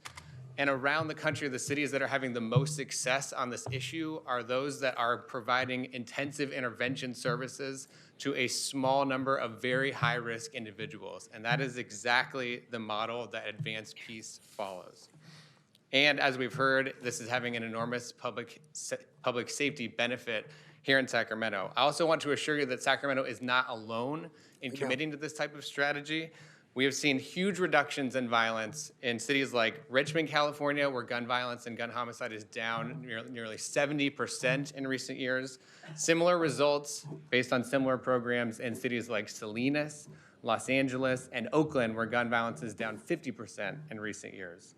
So again, we want to applaud you for recommitting to this program. And briefly, I just want to make clear that the state has recommitted itself to violence intervention work, and the CalVIP program, the California Violence Intervention and Prevention Program, has $30 million Thank you for your available comments. for Your time cities is to fund this complete. work. Thank you very much. Our next speaker is Brittany Nieto, and then Nia Moore Weathers, then T. Whitney. Hello, good afternoon. My name is Brittany Nieto. I'm a research analyst at Giffords Law Center to Prevent Gun Violence. And as my colleague mentioned, our organization was founded by former Congressman Gabby Giffords, who was critically injured during a mass shooting in Tucson, Arizona. We are a national organization dedicated to researching, developing, and uplifting strategies and policy solutions to the gun violence crisis in America. And I'm here today to speak in support of Advanced Peace and to applaud the city manager's decision to extend their contract with the city of Sacramento. The advanced peace model was identified as one of the most promising evidence-based strategies to address protracted problems of gun violence in cities in a 2016 policy report released by Giffords Law Center. The strategy employs outreach workers who intervene in potentially deadly conflicts, engage directly with those at greatest risk of becoming victims or perpetrators of violence, and shepherd those individuals to social services and support that can address the root causes of violent behavior. In Richmond, California, where the model was pioneered, the city saw a rapid decline in the number of murders committed and continues to experience an average of 67% fewer homicides than it did when the model was first implemented. Advanced Peace has only been active in Sacramento for a short time, but similar patterns in violent crime have already begun to emerge. Year to date, Sacramento has experienced 46% fewer homicides in 2019, which is an incredibly promising sign, though further analysis is required to determine the impact of Advanced Peace on that decline. Still, preliminary analysis from researchers at UC Berkeley indicates that the strategy has contributed to an almost 20% reduction in gun homicides and assaults across neighborhoods with active program sites. These incredibly promising statistics and results to date underscore the importance of today's decision to extend the city's contract with Advanced Peace. Every day, dedicated program staff are helping residents of Sacramento's most impacted communities put down their guns and make decisions that can enable them to lead longer, happier, and healthier lives. These choices are making Sacramento safer, and the city's commitment to these residents cannot waver. Thank you. Thank you. Next speaker is Nia Moore Weathers, then T. Whitney, then Faye Wilson Kennedy. Hello, Mayor, Council, City Manager. My name is Nia Moreweathers. I'm a community organizer with Youth Forward and a district representative of District 4. As a Sacramento native and youth of color who grew up here in Sacramento, public safety issues hold a special spot in my heart. In the past year, working with the Sacramento Kids First Coalition and doing my own personal advocacy here in local expungement, it has become apparent to me how closely poor public safety metrics for children are tied to violence and recidivism in their neighborhoods. By your decision to support and renew Advanced Peace's contract, you aren't just supporting Advanced Peace's intentional change model, which we have heard about tonight, but you are also supporting rebirth and the healing of trauma in systems-impacted communities here in Sacramento. The support letter that you should have in front of you has been signed by 15 different local organizations and is a symbol of our continued commitment to Advanced Peace. And we consider that a collective mission to create a safer Sacramento for our youth. So thank you so much for your time, consideration, and continued commitment. Thank you. T. Whitney, then Faye Wilson Kennedy. Hello. I had an important question for each of you. I wanted to know what temperature you keep your household thermostat at. Personally, I keep mine at 64. And unfortunately, the city has a policy that requires that warming shelters wait to open until there's 3 32-degree days in a row. None of us would be comfortable for an hour, much less 3 days in a row, at temperatures that are 18 degrees below when hypothermia sets in. 50 degrees is about when hypothermia sets in. It's even a higher temperature if there's wind and if people are wet. I don't know what I can say to you that you haven't heard before, but having a policy that requires 3 freezing nights in a row before we give people a place to sit that's warm and sheltered is inhuman. It's immoral. And I feel a sense of outrage and deep emotion over it, but it's like 64 degrees is cool in my house, but it's what I keep it at to reduce my carbon footprint, right? But I have that choice.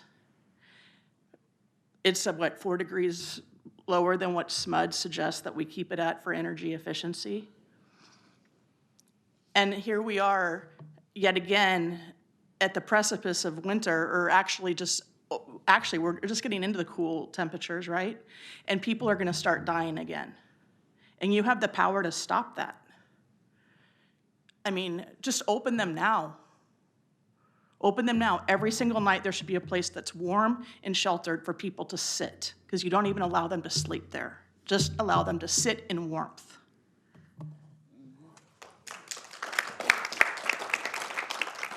Faye Faye Wilson Kennedy, and then Pamela Anderson. Oh, Pamela had to leave to pick up her Oh, child, so thank it's you. me. My name is Faye Wilson Kennedy, and I'm with the Sacramento Area Black Caucus as well as the Poor People's Campaign. And we're here today to encourage you to open the warming centers. Sacramento has more than 5,000 folks who are without homes, and we only have beds for 1,420 of them. So we would like the warming centers to open so people can be warm.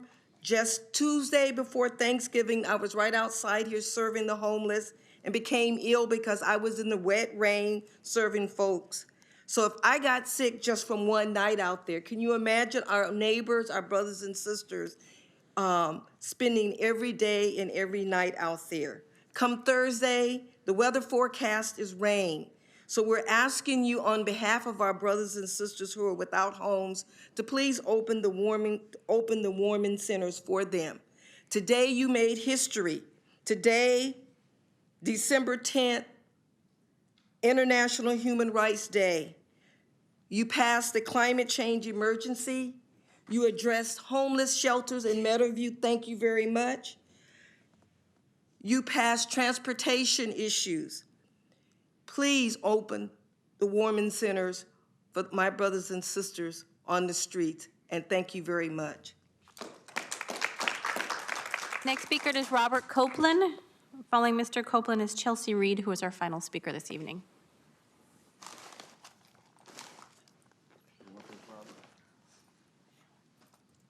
I have to agree with Faye Kennedy and other speakers that we need the warming centers right now because people are going to die on the streets if they don't have a warm place to stay in the wintertime. 32 degrees for 3 days in a row before a warming center by your law, I find that unconscionable. And I hope Mayor Steinberg and every rest of the city council member does something about that. I wish my city council member was still here because most of the homeless people are in his district, District 4.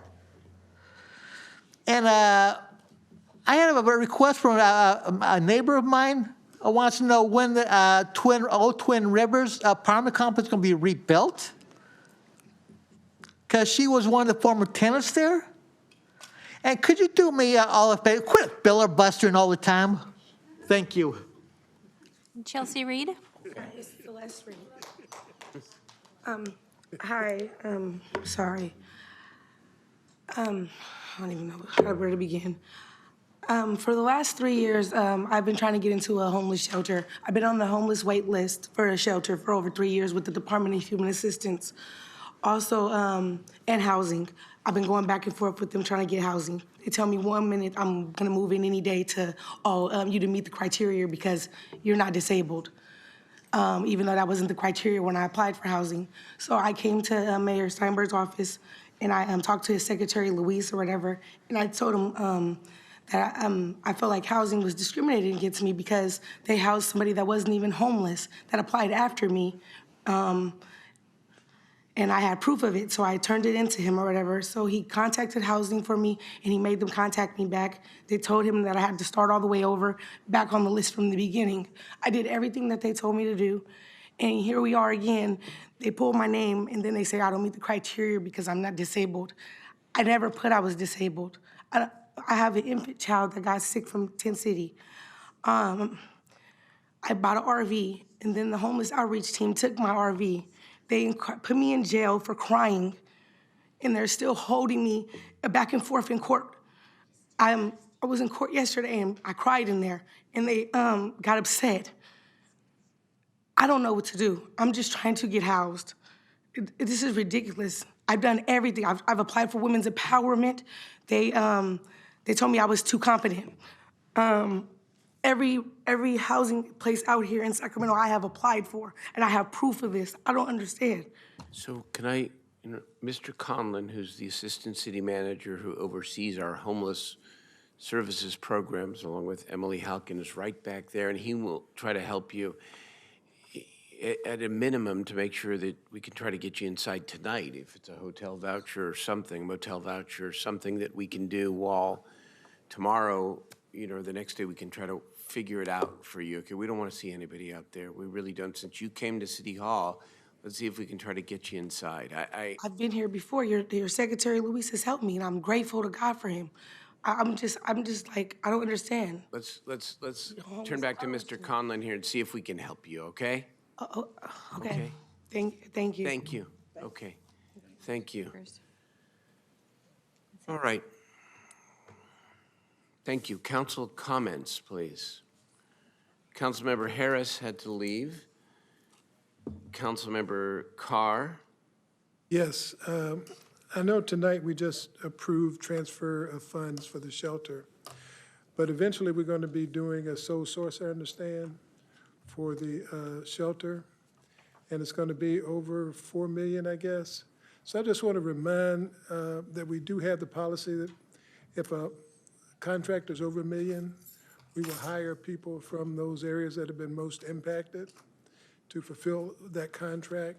And it would be very helpful, Mr. City Manager, if people who live in that area could see people that they know working on that project.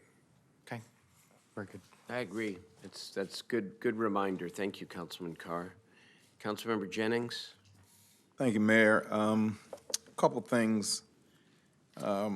Anytime a council member is not here when constituents come up to speak, it's because they have to make there's other business that they have to do. And, you know, we all stay here as long as we can, and then sometimes our schedules conflict, and we have to leave. And I know that's not always what the constituent wants to see, because they would like to see the council member there when they're speaking. But every council member is available to sit down with each and every last one of you one-on-one. So you don't have to use this venue as the way to talk to your council member. You can always talk to us. I just want to make sure you know that you can always call our office, we can make appointments with you, and we can talk to you so that you can have face-to-face conversation, and you don't have to use this venue as the only way of speaking to your council member. And then the other thing is, as far as filibustering is concerned, Faye Kennedy, I appreciate all the important things that you talked about that we got done tonight. And if that's an act of filibustering, it was good because we moved the agenda for this city. And I just want to let you know that you stayed here a long time tonight, and we appreciate, and that's why we moved you up forward, because you were patient in order for you to be heard, and we had to be heard tonight in order to move the agenda forward. And so I just want to let you know, you can call it filibustering if you want to, but important to me was that we got business done that moved the city forward, right? And so I just want to let you know that some people call it different things. I was really pleased with the city manager renewing the contract for Advanced Peace. This is a contract that I didn't even realize as many partners that were out there in the community that really believe in what we're doing, and it's because of the work that you and your team are doing, Julius.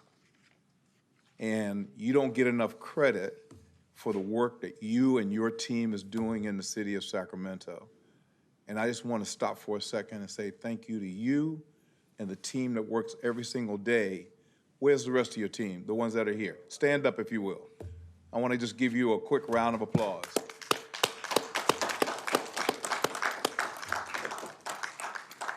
You know, you keep hearing my name brought up. It ain't me. It's each one of you and the difference that you're making. You've made the impact. You're making the difference. Now we got more time to really implement this strategy so that we can be the model program in the country. And I know that that's going to happen. I have full confidence because we have good people that are making the program move forward, and we've got results to back it up. So again, I applaud you for the work you're doing. I just want to stop for a minute and say thank you very much for everything you're doing and everything you will do. All right? Well, you can have this job if you want.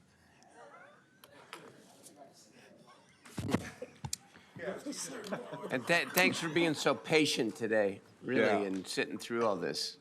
So I just got a couple of announcements because I got to do this for my community. The JFK Winter Concert happening this Saturday, December the 14th, from 7 to 8:30. It's going to be in the auditorium, and it'll feature a choir, concert band, and orchestra. The Pocket Girls softball registration is open through the end of the year for girls age 4 through 14. You can go on the website at www.pocketgirlssoftball.org. The Pocket Little League registration is open, $25 off through the end of the year. You can register at pocketlittleleague.com. And the Camellia Waldorf Winter Fair is happening this Saturday from 10 to 3 at the Waldorf campus located at 7450 Pocket Road. There'll be puppet shows, crafts, food, as well as vendors. And then last, we had a soccer clinic and fundraiser, and that was held last Friday at December the 6th from 7:30. It raised $3,000 for the JFK Soccer. It raised $2,000 for Sacramento Food Bank and Family Services, which was matched by Lawyers versus Hunger. We collected 136 toys for an organization called Outside the Walls Toy Drive. And this all happened because of Beth Coster, a community volunteer, and the Green Haven Soccer program, who has been committed to the community for many, many years.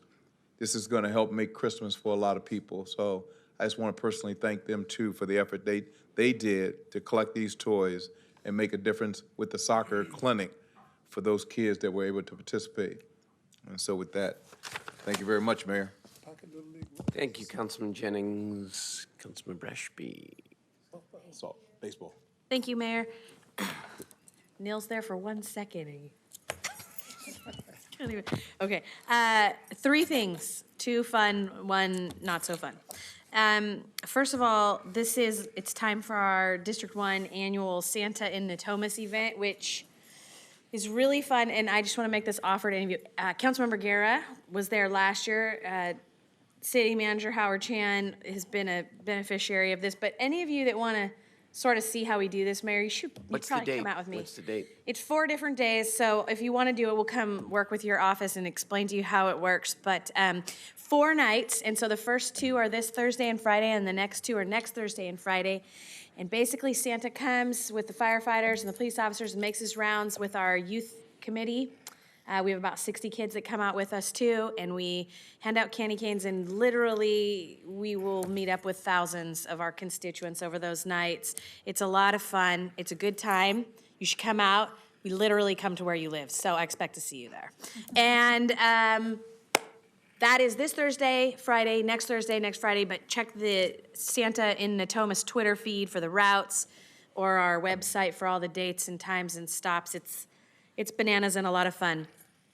The second of my 3 things here is that I want to tell all my colleagues happy holidays for the variety of holidays you'll all be celebrating in the next couple of weeks.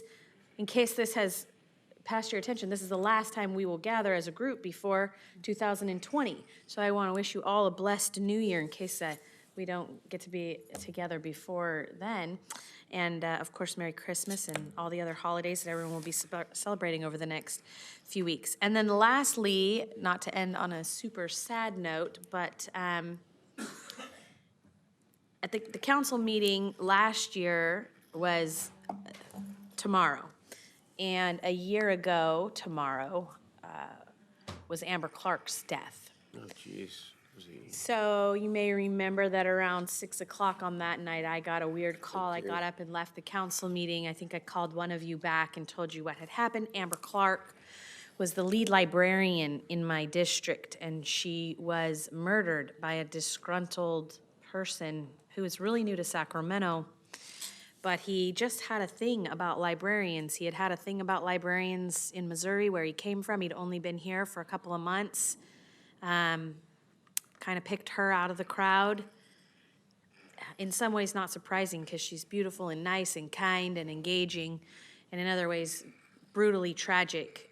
He ambushed her in the parking lot and killed her in her car. And that was after employees walked her to her car and said goodbye to her. So I'm not sure what could have been done, but the library has worked very, very hard in Amber's name to put together other safety and security plans at all of the sites, to do a lot of work for the disability community in Amber's name because that was her mission. And we've done some scholarships. We're doing artwork, Mayor, as you know. Vincent, who was here earlier today talking about the lighting he wants to do for Old Sac, is the artist who's done a light project in her honor that we will unveil later around her birthday next year. Tomorrow, there will be a couple of memorial services. Her husband now works for our Sacramento Public Library, which is fantastic. His name's Kelly. He's a great guy. But Amber's legacy has run deep. It was the single worst night. I've been a council member for almost 9 years. It was the single worst night of my tenure and the worst, most violent crime that I have witnessed in my district. So I like to just sort of close out the meeting 1 year later in her honor and just tell Kelly how proud I am of his leadership to continue her legacy. And Rivka has done an amazing job to turn something horrible into something positive and beautiful and create progress. And really make safety a key priority for our libraries, who, I know a couple of you mentioned warming shelters. In the absence of that, the library does really service that component in a lot of places in our community, and as a result deals with some challenges. And they have really risen to the occasion there, and just proud of them. And I know we can always do more and better, but in her name and memory tonight, Mayor. Yep. Thank you. I remember the night and the service later, and it's you've been there for them the whole way. So thank you for allowing us to remember. Councilman Warren. Alan? Thank you, Mr. Mayor. I wanted to adjourn in memory. I know Vice Mayor has an adjournment as well, and so maybe if someone else has something else to say, I will yield, or we could do it. We can adjourn in memory of more than one Okay. person. That's fine. So my adjournment is for Pastor Meeks, who was a longtime pastor in the Del Paso Heights community. He passed away on December 1st. Pastor Meeks was really an astute person, businessman, and was heavily involved in politics in his earlier years, being invited back to the White House, and had received a number of letters from former presidents. And so he was someone who was a person that supported my efforts in the community as I was coming up as a young person. And I was very pleased that that the community and the church sought me to say some words at his service, which is coming up on Sunday. And so he is going to be sorely missed.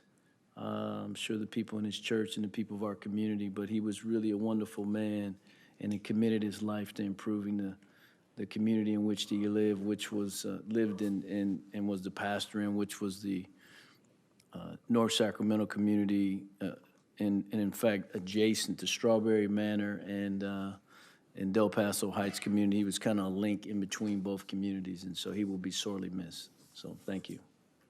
Thank you. Yes. He was a good man. Vice Mayor. Thank you very much, Mr. Mayor. First, I want to invite everyone out to the annual District 6 Snow Much Fun this December 11th, tomorrow at 5:30 p.m. I want to thank all our city staff for making this a great community event for kids. I know Mr. and Mrs. Claus will be there to say hello to folks. So we hope to see you there at the Coloma Community Center at 5:30 p.m. Tomorrow, Wednesday. Also, want to wish everyone and my colleagues and in the city of Sacramento District 6 a happy holidays, and this is our last meeting, and for those of us that celebrate Christmas, I want to wish you all a Merry Christmas as well. And Mr. Mayor, I also have an unfortunate adjourn in memory here. I'd like to request that we adjourn in memory on behalf of the Reverend Elder Mary Alfred Smith, also known as Reverend Frida Smith by many of those in my community. The Reverend, originally born in Pocatello, Idaho, started her work in the Salvation Army. She really wanted to help those who were suffering. It led her to California. And she went to Sac State. She earned a master's degree in marriage and family counseling, also her bachelor's there. But she really was moved at the time after the death of Senator Bobby Kennedy. And for her, it was the time where she began to become a leader for the freedom and equality of the LGBT community. She, in Sacramento, was involved in the founding of the Metropolitan Community Church, a denomination founded by gay and lesbian Christians, a devout Christian that she was, that has now become worldwide in over 220 churches. She was involved also in, much like yourself, Mr. Mayor, active in the legislature and worked with Willie Brown on AB 489 that helped stop the criminalization of the LGBT community, and also those consenting adults by the support of the Consenting Adult Sex Bill Act. Her message to Lieutenant Governor Merv Dimely at the time, many of us who knew Merv, moved him so much that he broke the longstanding tie in the California State Senate and caused the law to change. She was a historical figure in that advocacy. Her passion and compassion brought so many folks back who felt ostracized with faith back to the faith, and continued to make her community efforts for the community well known. It was expressed to me how much she was beloved by her community, and she unfortunately passed away this December 3rd with her partner of 45 years, Kathleen Meadows, by her side, a big, longtime community advocate for our city and our state, and a leader that moved a lot here in our country. Yeah. If we could adjourn in memory in honor of Reverend Frida Smith. Of course we will. In memory of Freedom Smith and Pastor Meeks. And let me add to that list as well, Tammy Thatcher, who was one of Sacramento's finest, firefighter, 31 years of service, who died of occupational cancer, I think several weeks ago. And a number of us had the honor of attending her memorial service at the Golden One Center yesterday. Thank you to the colleagues who were able to make it. So, a real public servant, and you know, you get to know people at their services in some way, right? And so sadly, but her life really came to light yesterday in the beautiful service. So in memory of all three Sacramentans and all those who are hurting out there, who've lost their lives out on the streets, and just, you know, in thinking about all the people hurting out in our community, let's remember them this holiday season. May we all have a blessed holiday season with family and friends, and never forget our duty and our obligation to all those out there who are hurting.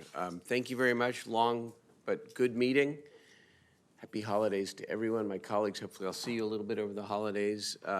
We are adjourned. How